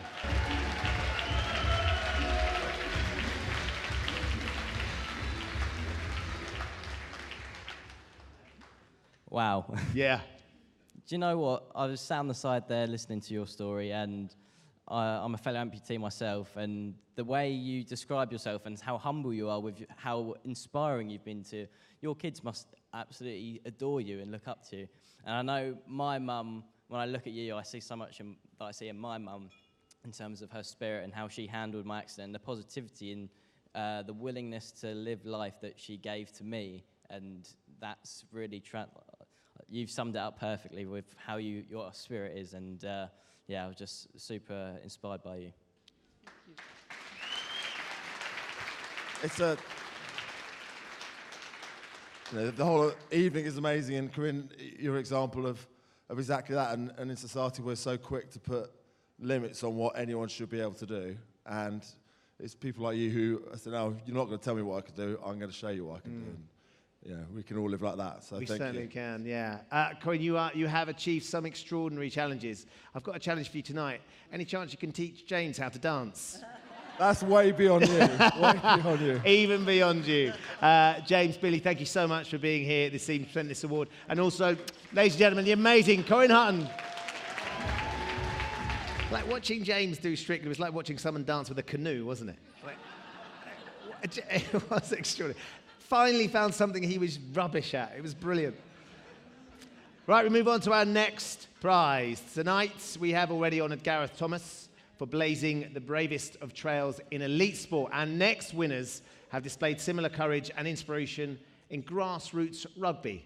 Meet the King's Cross Steelers. In November 1995, a group of 6 guys met with the intention of trying to form a gay rugby club. From those 6 guys drinking in a bar, we now have not only a large club here in West Ham, King's Cross Steelers, but we have a worldwide organisation with some 80 different rugby clubs all over the world. It is a family, and we have over 250 members based in West Ham and East London, and it's a real brotherhood of people that have come together to learn the sport and enjoy the sport. There was a general need for all sorts of sports clubs in the mid-1990s. The society freed itself up, and the gay community felt confident enough to participate in different sports. Well, back in 1995, when the club was founded, there just weren't any other facilities or outlets for gay men who enjoyed sport. I'd say, the club also founded, Gay and Inclusive Rugby, which is now over 100 clubs strong around the world. Back in the day, there's no question, the idea that a gay man would play rugby was unbelievable to large numbers of rugby players. As far as they were concerned, there was a stereotype about gay men. And one of the great successes of the Steelers and the whole worldwide rugby organisation is that we've killed that myth. The biggest challenge was actually the media. There were 1 or 2, what one would regard now as homophobic headlines, but being a group of rugby players, we just laughed it off as we did other bits of attention. Society is completely different. Those guys, I think, faced a lot more obstacles in terms of prejudices that they were up against. There's very few instances of homophobia in the game. It's not disappeared, it still does happen, but it's normally a few as opposed to a mass. And actually the teams are really good at self-governing because they like playing us. We give them a good competition, we're good at rugby. Through the years, our first and seconds have gone up the leagues. People now know us for our brand of rugby, not just for the whole inclusive thing. We've made huge strides in our playing progress, and I think we're getting a lot of respect through from that now. They judge you mostly now on your ability on the pitch, and I think that's what sport is all about, being judged on the pitch first. It's had a massive impact on me, improving my fitness, but then socially as well. The Steelers has provided me with some of my closest friends now who I've known for years. To say I'm proud of the club would be an understatement. I think in the 25 years that we've been going, we've done huge amounts to break down boundaries in homophobia in sport, to help build other sport clubs around the world, and to make sure that rugby truly is the most inclusive sport for all. Life is about overcoming challenges, and the club as a whole did that and did it very successfully. Okay, ladies and gentlemen, put your hands together for the King's Cross Steelers. Matt, well done. Come on in, guys. Gents, welcome, lovely to meet you all. Welcome, lovely to see you.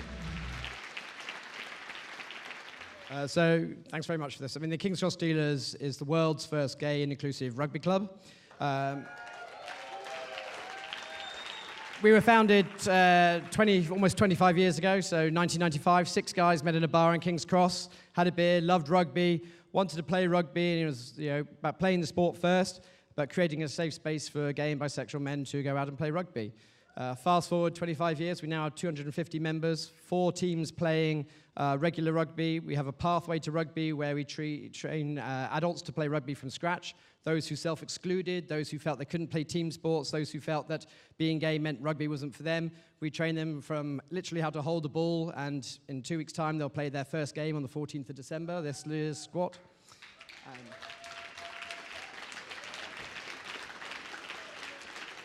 But more than that, the community's grown to over 100 clubs around the world now. The Bingham Cup in Ottawa next year will see the biggest Bingham Cup ever. It's the largest amateur sports tournament and rugby tournament in the world. And it's about inclusiveness. It's about making sure that we're all on a level playing field. We go out on that pitch every Saturday in the cold and the wet and the snow in Essex. We do the scrums, we do the rucks, we are out there fighting our way forward. Playing excellent rugby at level 8 for our first 15 to our fourth 15 who are out playing social rugby with other IGR teams and just enjoying the sport. So it's been a great journey over the 25 years for a lot of people. And I know that you've always let the rugby do the talking. When the club first started, when that rugby first started, what did the opposition make of it? Well, I'll ask our first chairman, Come on, Chairman. to say something there. Good evening. We started as 6 guys in a pub in 1995, in November 1995, and as Matt says, we've grown. There was a lot of curiosity, a lot of disbelief, because the supposition was gay guys did not play rugby. Now you look at this ugly collection of bastards here, and they are not your stereotypical gay guys, but they're all proud to be gay. And that's the actual point about it, is that we have conveyed a message to others. Sorry, guys. Can I take a liberty? I'm fortunate enough to be a member of the House of Lords. Can I say 2 things?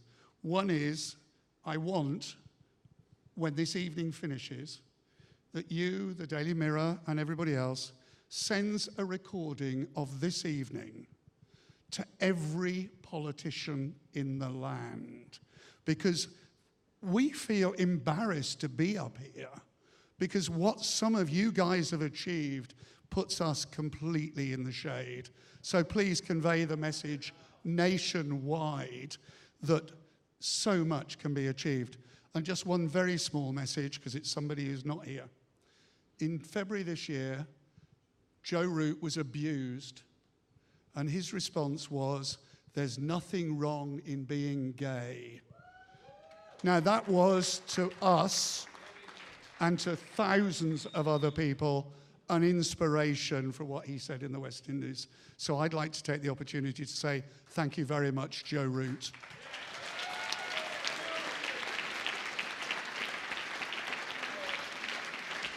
So let's get your award.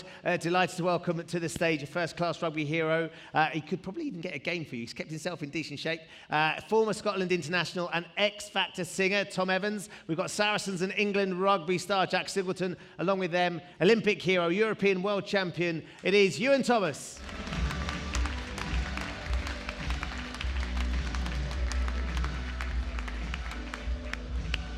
I think Just to pick on something Robert said there, they're standing up here proud to be gay. I'll speak on behalf of the room.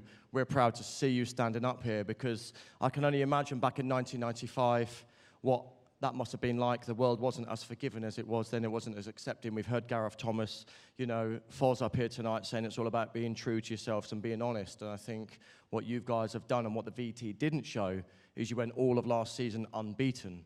So, like, forget those stereotypes, forget people who ignorantly might prejudge you. You're all obviously bloody good rugby players. So respect to you from going from such a small unit to 250. You know, it's absolutely remarkable, and everyone in this room salutes you.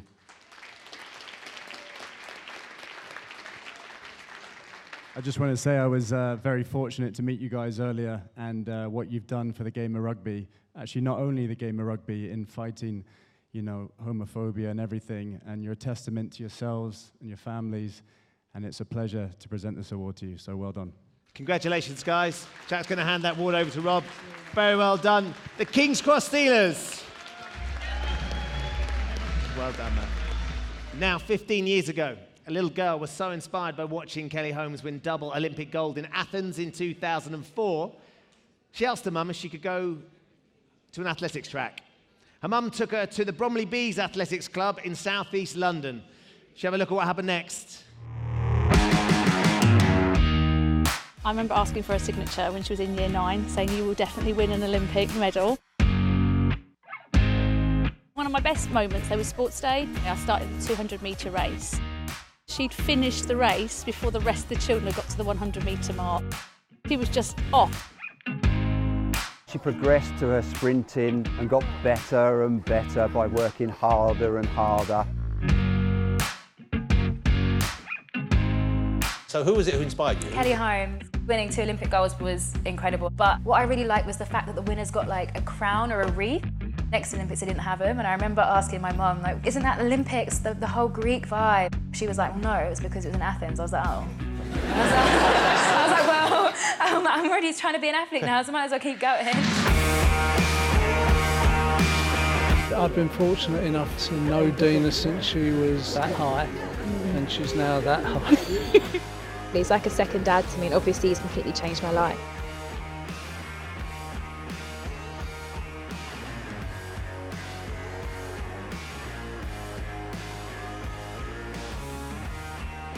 Final change! Great Britain and Northern Ireland, silver!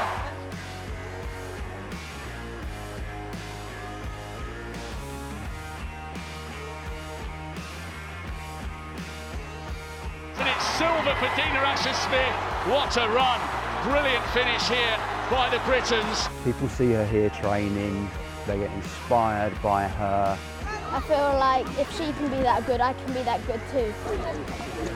She wins quite a lot of awards, but she's very humble about it. And it teaches kids that they should always try their best and never boast about it. I doubt you'll find someone more passionate, more hardworking. We call her the bee's knees, our queen bee. She's a legend.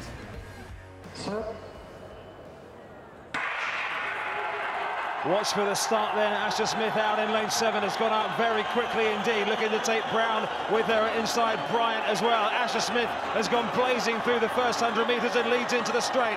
The Americans either side of her, Bryant and Brown. Asher-Smith holding her form. Has she got the strength here? She's moving away. Dina Asher-Smith, the best of British, is finally on top of the world. 21.89. It's history for Great Britain. Please welcome the new 200-metre world champion, Dina Asher-Smith. Well done.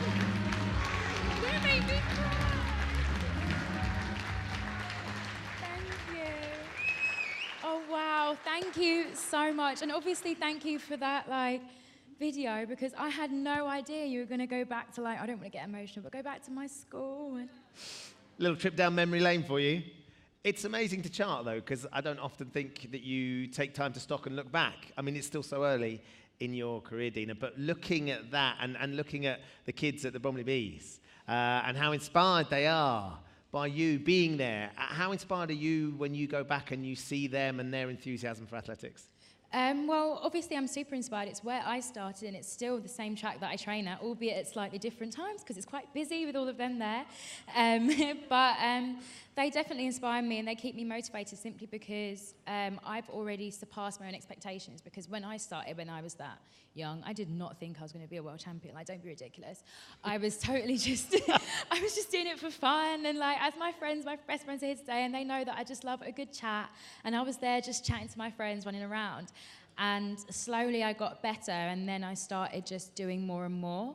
And the way I see it is that I've already surpassed what I thought I could do within the sport, so I might as well just see where I can go. Yeah, who knows? Yeah, exactly. Thank you.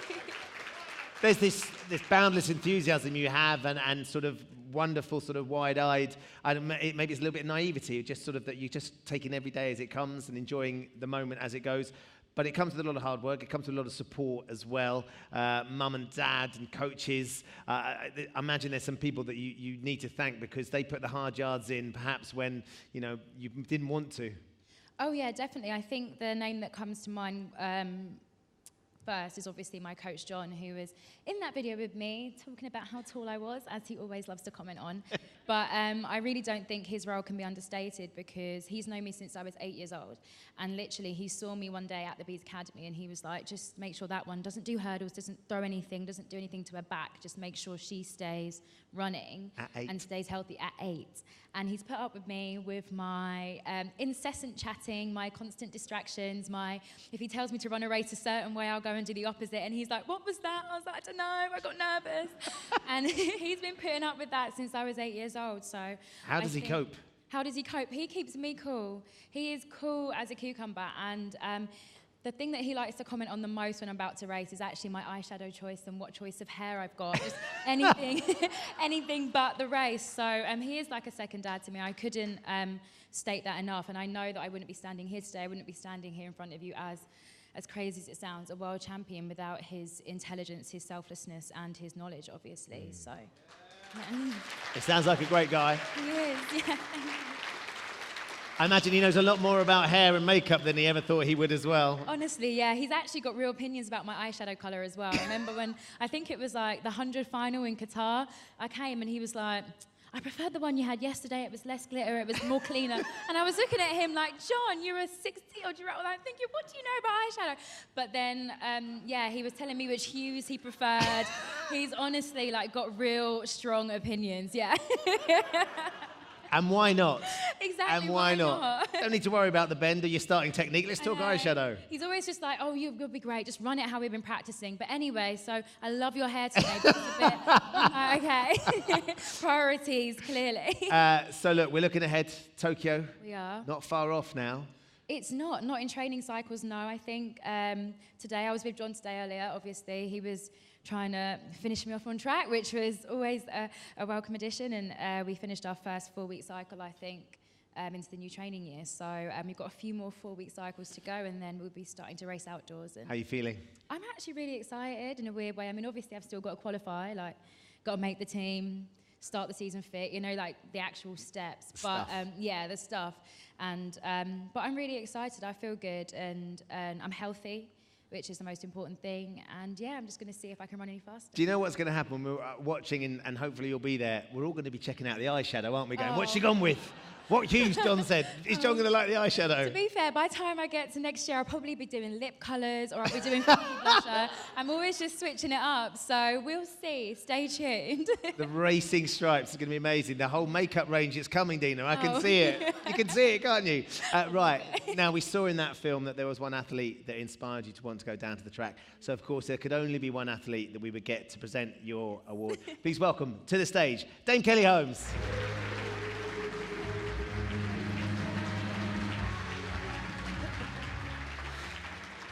Apart from being an extraordinary chatterbox, she is a spectacular athlete. Kelly, you must watch her and just, as an expert yourself and a former Olympian, look at her and just think, wow, the potential here is something special. Absolutely. Gosh. I was just thinking when I was down there what I should say. And firstly, I have to say, as a sports person, when somebody says they're inspired by you, especially a younger person, you know, it really touches us. But to see someone transition from just being inspired by you to then go through the journey to actually come out on top is really heartwarming. But more than that, Dina, I think, is someone really special at the moment in sport. Athletics needs somebody like Dina. Sport needs someone like Dina. She's both beautiful inside and out.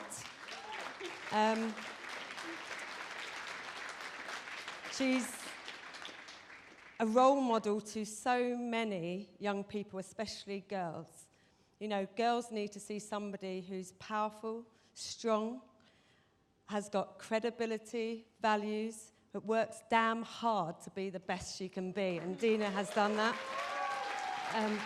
You're so sweet. But finally, you know, I'm just honoured, like everyone else is, to give these awards. And Dina, you are such a special girl. Everyone loves you already, and you're going to go so far, and I'm absolutely privileged to give you this award. Thank you. Ladies and gentlemen, Dina Asher-Smith and Kelly Holmes. Wow. Right, let's move on. The TSB Community Partner Award. Now, this one honours someone who is making a difference. Someone who's dabbing. Someone who's making a difference to the lives of people around them. Now, our winner is an amazing lady who is inspiring people to get fit and active no matter how old they are, and she certainly leads by example.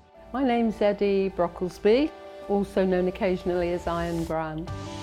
I've been doing marathons and then triathlons and then Ironman triathlons since I was 52. One of the first things my friends will say, oh, she's an Iron Man, and they immediately think of like Tony Stark from the Avengers Iron Man. And I normally chuckle and I go, no. And I say, an Iron Man. And I had to explain, you know, the crazy distance swim we do, the 180-kilometre bike and the marathon run. And most people, by the point I said that, most people would be like, wow. She's inspired me to do triathlon, as well as my brother. The fact that a 76-year-old can do that, then I think that's possible for anyone. People see what Eddie has accomplished and think, well, maybe it's not too much of an ask for me to go out and do an hour or two exercise a week.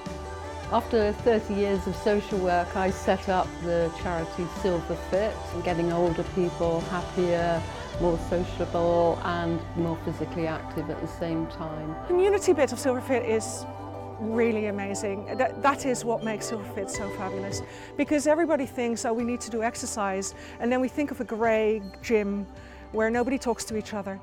But Silver Fit is the opposite. People will come in here, you know, a little bit nervous, never done any exercise. Within minutes, we will introduce them to other people.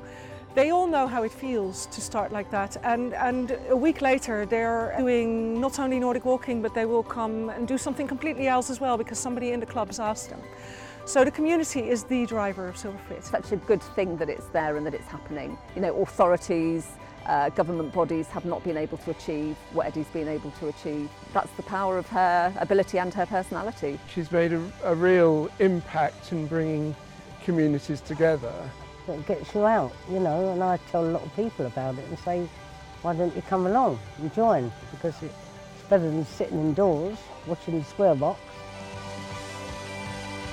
Eddie has inspired so many people. We usually have about 500 people showing up for activities throughout London, and the membership base is probably 3 to 4 times that.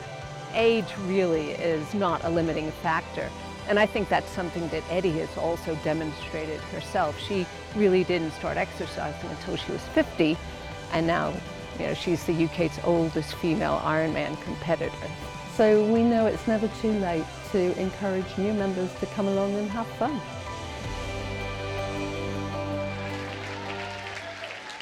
Please be upstanding for Eddie Brocklesby.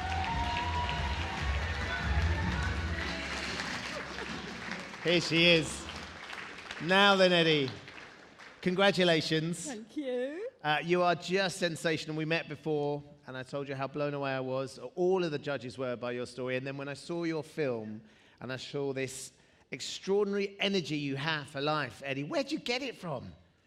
Oh, I don't know an answer to that one. No, I mean, I just love life. I love having fun. And I think getting that across to make people more active and have fun and be sociable is my core message. Yeah, not everybody who is a little bit older is going to be able to jump off the sofa and start running marathons, triathlons, or even Ironman. I mean, that's an extraordinary leap that you've made there. to get to that point as fit as you are? What's the most important thing for somebody who might be thinking, do you know what, I need to get out there, but I'm just too old now? I think it's never too late to change your lifestyle. I was 50 before I started running. And it's about perhaps, you know, going out, doing just a little bit, walking, and then the next day maybe walking just that bit further. It's trying to find somebody to do it with, too. I strongly believe that, you know, if you can make it fun, make it something that you're committed to doing, and we all need a healthier aging population, as you know. Yeah, absolutely. So how do you get to 50 and then suddenly decide you want to start running? I went to watch a colleague doing a half marathon up at Nottingham where my husband and I had been at university. And I remember coming back to my husband and saying, I'd like to do a half marathon up there. And he said, you couldn't run 2 miles. And that was it. That's all you need, isn't it? Challenge. It's all you need. It strikes me you love a good challenge as well, Eddie, undoubtedly. Well, look, we have to present your award. I'm thrilled that we have a Paralympic champion and marathon winner. One of our greatest ever Paralympians, in fact. She's a Pride of Sport judge. Please welcome Richard Whitehead and Baroness Tanni Grey-Thompson.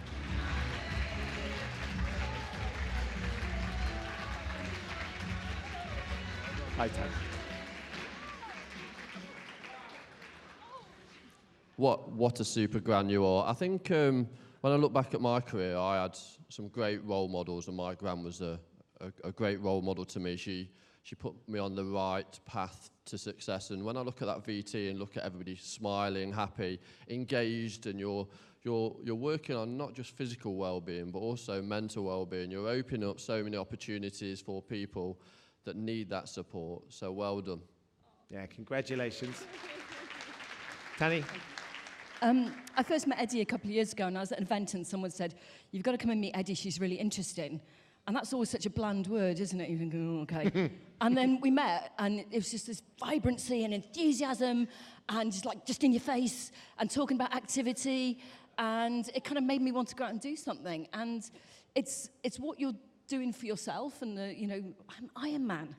God, not in a million years, or for £1 million would I do an Iron Man. That is just stunning. But Silverfit, encouraging other people. You know, for older people, we need an older generation to be fit and healthy and out of the NHS. You know, physical activity will save the NHS, which we all care about. And that sort of social side, it's absolutely amazing what you do. And keep inspiring other people. You're just amazing. I love you to bits. You are amazing. Eddie, congratulations. Absolutely thrilled to bits. Ladies and gentlemen, Eddie Brocklesby. Guarantee Eddie will be the last one dancing on the dance floor as well. What a sensational woman. Amazing. So we have come to our final award, ladies and gentlemen, and this is for Lifetime Achievement. Our winner is one of our greatest ever footballers who won everything there is to win as a mercurial player and manager, but his achievements encompass way more than simply goals and trophies. He has raised millions of pounds for charity. His leadership in the aftermath of the darkest day in football history helped an entire city to heal. He is, of course, Sir Kenny Dalglish. Dalglish turning Morland, who got back, but it's still Dalglish. Oh! I think for Liverpool fans, Kenny's gone beyond the respect that he had as a player and a manager. He now epitomises everything that the club stands for. And in all honesty, everything that the city stands for, he means more than just what he produces as a player. He's the soul of the club. He is one of the best and the finest players I ever saw, and one of the best in the history of football. He was born with a gift, as far as I'm concerned. It's something you don't learn. He has it through the gap to Dalglish.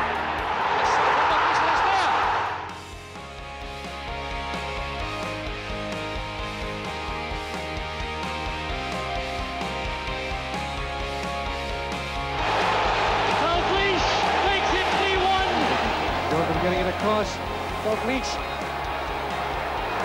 Where's the goal? After a decade of all the honours that the Scottish game could offer, Kenny's eyes were turning in a traditional direction. The challenge of English League football was beckoning. I wanted to try and play in England and to see if I was any good, and also to see if I could succeed. Probably, possibly, definitely the greatest footballer played for this club. Winning what was then the European Cup. The little ball through from Graham Souness. It was just that moment, and when he scored and then jumped over the placards at the end and lifted himself up with his arms as he jumped. That's such a special moment. That'll always stand out.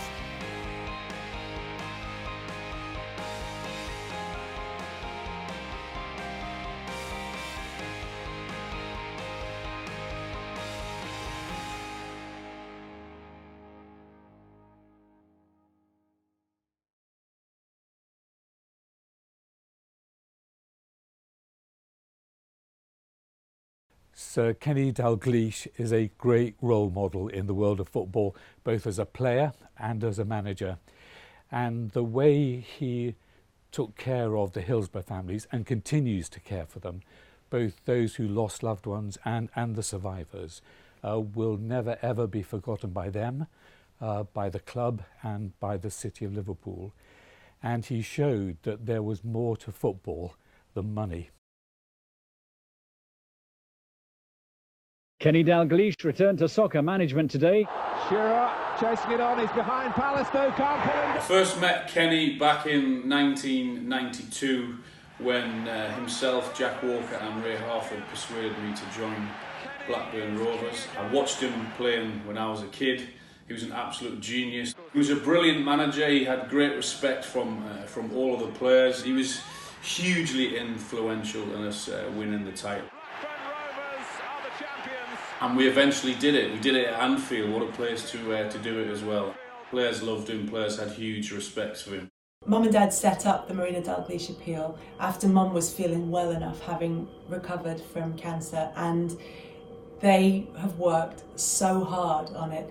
They wanted to give something back. They felt that the people who worked for them did the most amazing work in really difficult circumstances. So they asked if they could help and if they could do something, thinking maybe a golf day. But their ambitions turned out to be a bit bigger than that, and they've just done incredibly well and been so successful. They've worked really hard, it matters to them personally, and they are personally involved with it. It's a real family charity. My dad's not somebody who's going to sit down and tell you what you should and shouldn't do, really. He more teaches values that you kind of live by. So rather than advice, it more be values of hard work and being part of the family. The best sort of football club is one that cares for the fans as well as the players and makes a contribution to the wider community. And that's why we take great pride in Sir Kenny Dalglish.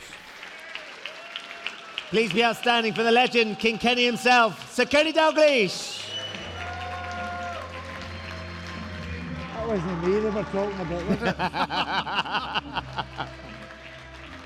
Kenny Dalglish, everybody.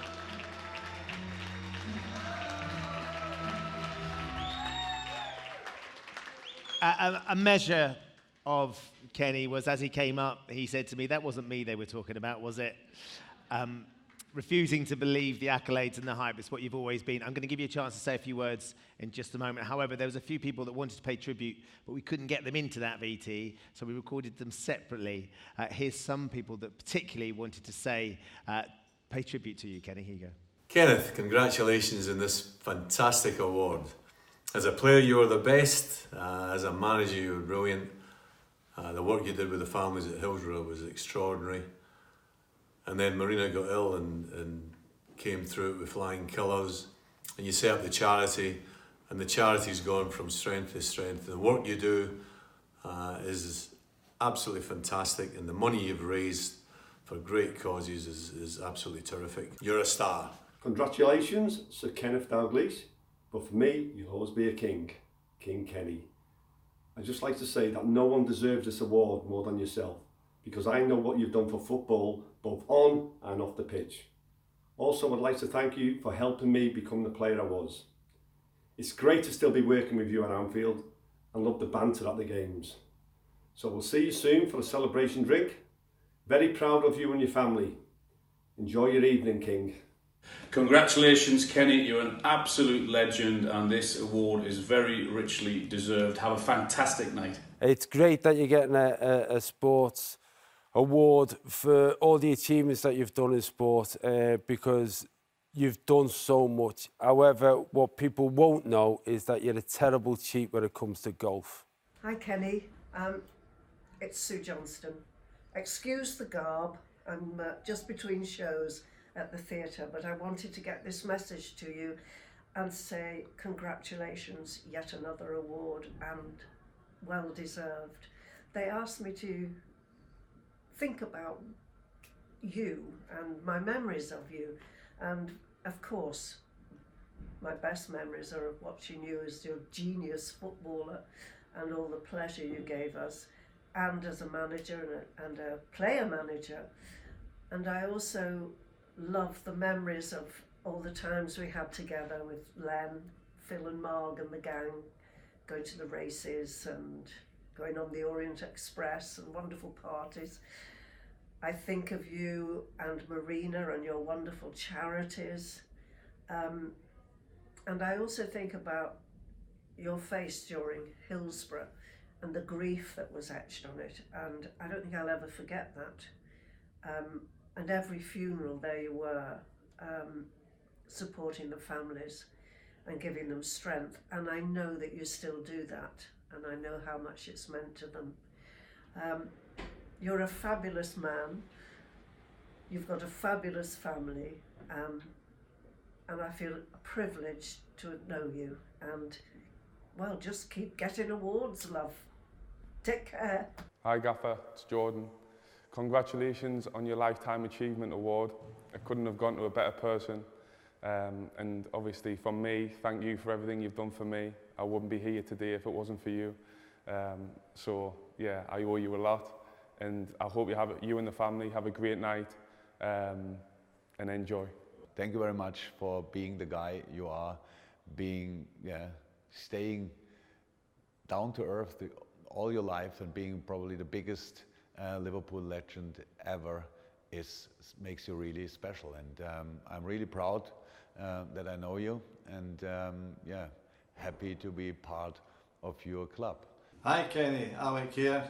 Want to congratulate you on a wonderful achievement. Well deserved. You've had a great career and it's all bounce to this evening tonight for you. Really fantastic, from a young lad at Celtic right through to your great career at Liverpool. So, well done. Good luck to you, Marina. Hope to see you soon. Dad, congratulations on getting this award. It's very well deserved, and I look forward to celebrating with you later. Congratulations, Dad, on your Lifetime Achievement Award. I don't think you deserve it. I think my mother deserves one for putting up with you for so long.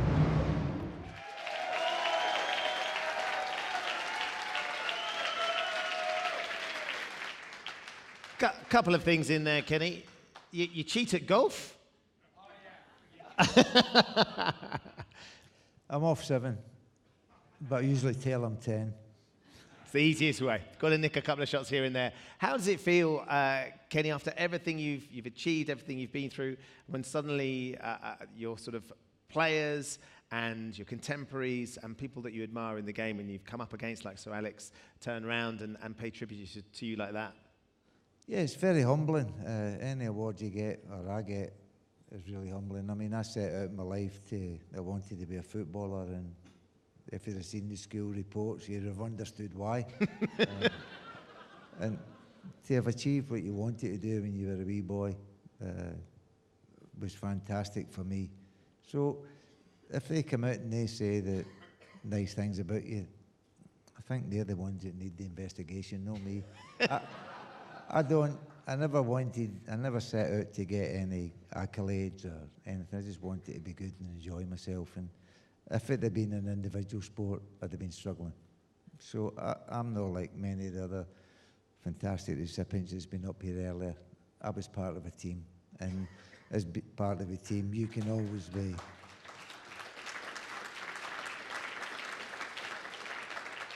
You can be garbage, right? But you've got 9 or 10 people that can help you. And I think I maybe have abused the privilege of that. Oh, I'm pretty sure you were never, ever garbage. Oh, by the way, don't worry about it. There was one person, and it seemed to come through that sort of in terms of the pillar of strength that has been in your life and a constant, and you saw the kids talking about her there, not least your son saying she's the one that deserves the award. But sort of Marina, and how important has she been to your success and to you being here today, Kenny? Well, she'll take the award off me anyway, so... No, but I think as a sportsman, you played in a team. And as a family, you are a team. And I think she's the best signing. I mean, she is there. But she'd be the best signing ever made. But by the way, also the most expensive.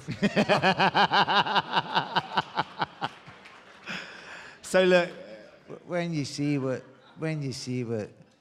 Marina's life was like, bringing up children, and then she got the bad news 12, 13 years ago about the breast cancer. And to be fair, everybody's come up with a problem in their life. And it's the way you solve the problem. And you've always got somebody there to help you. You need to just find that person or persons that are going to help you. And that's what we did. And we found the charity, and all these kids and Marina have been fantastic in the charity. And I've only been a bit part, but they've been magnificent. They've gone ahead and they've helped so many people. And I think in life, I think that's what you're supposed to do. Fantastically.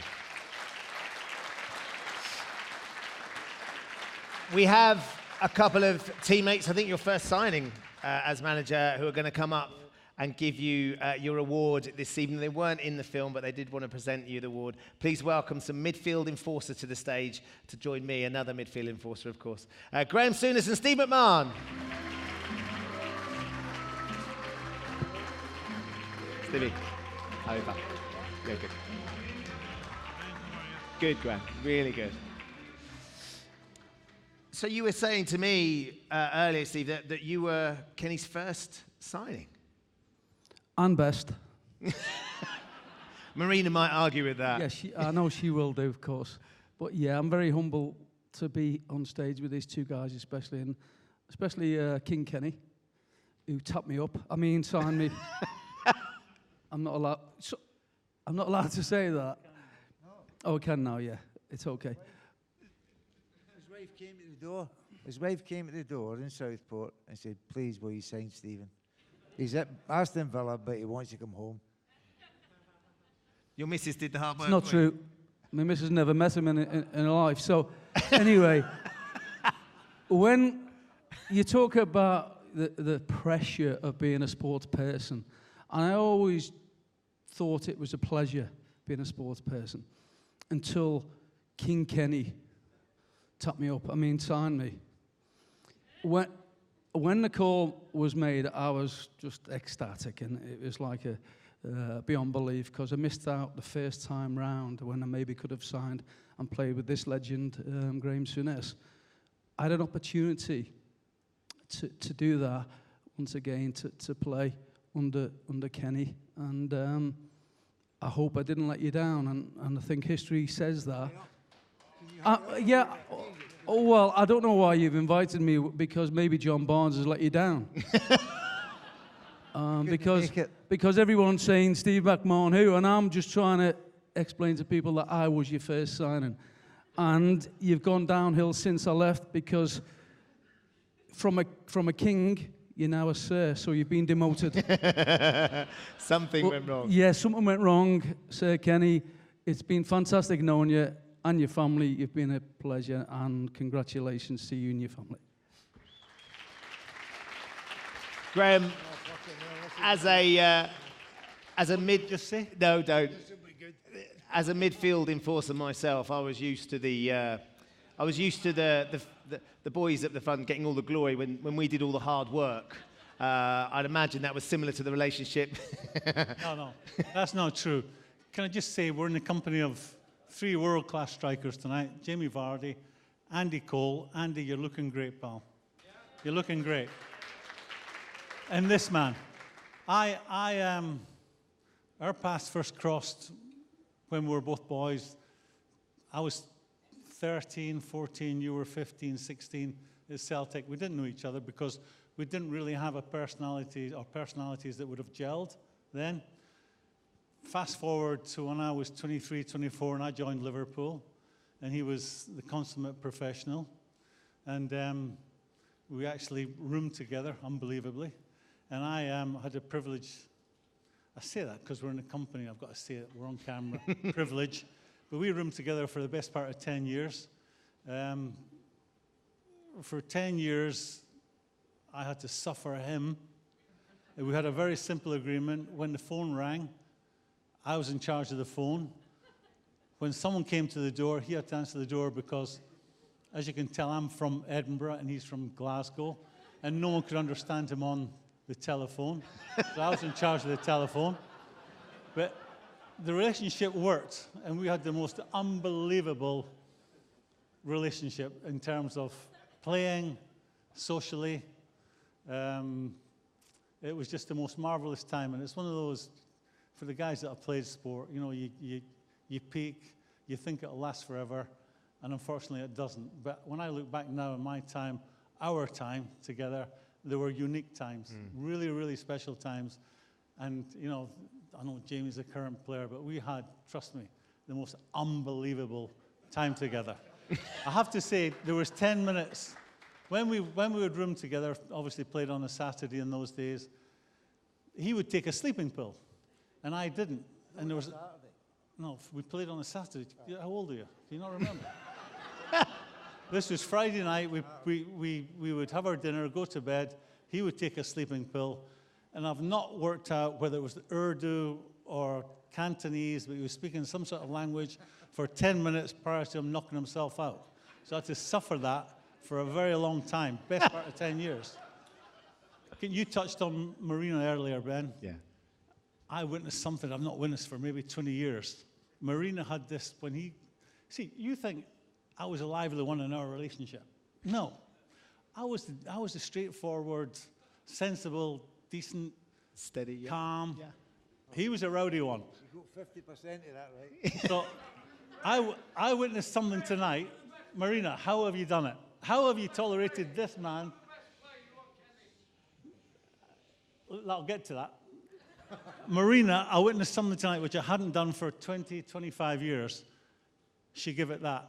Kenneth, which means you're banging the shit. That means you're in trouble. And I don't know if my wife spent time with your wife, but I get that from my wife. When I'm in trouble, I get that. So Marina, how you've put up with him for all these years. All these years. Now you asked the question, who's best player?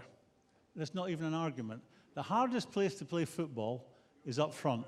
The tough guys, the ones who've got the nuts, proper nuts, playing, they want to go that way, but they're facing a lot of the time that way.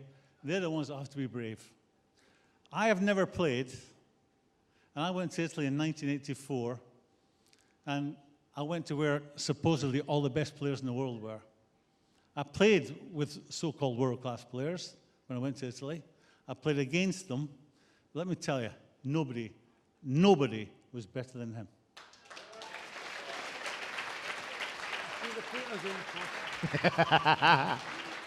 I'm glad we were last on. Tell you, I'm glad we were last on. Should have gone first. Just to finish, this gives me enormous pleasure to give what is arguably the greatest player these shores have ever produced. Kenny, my pleasure, pal.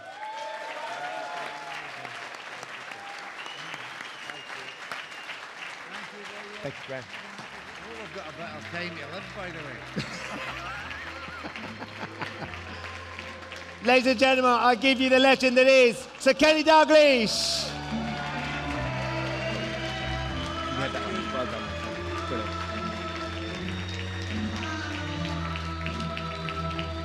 Wow, so I could listen to them all night. I have a feeling they might go on all night as well. We are drawing to a close, though. Thank you all so much for being here. Thank you particularly to our awards presenters. I hope everyone will stay on to have a drink afterwards.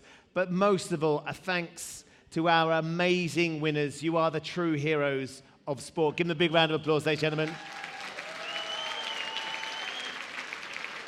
And if I could ask one last thing, if could all if all of our winners could come and join us on stage for one last photo call, we'll get everybody up here and then we can get the party started. So if all the winners would like to come and join us up on the stage, that would be fabulous.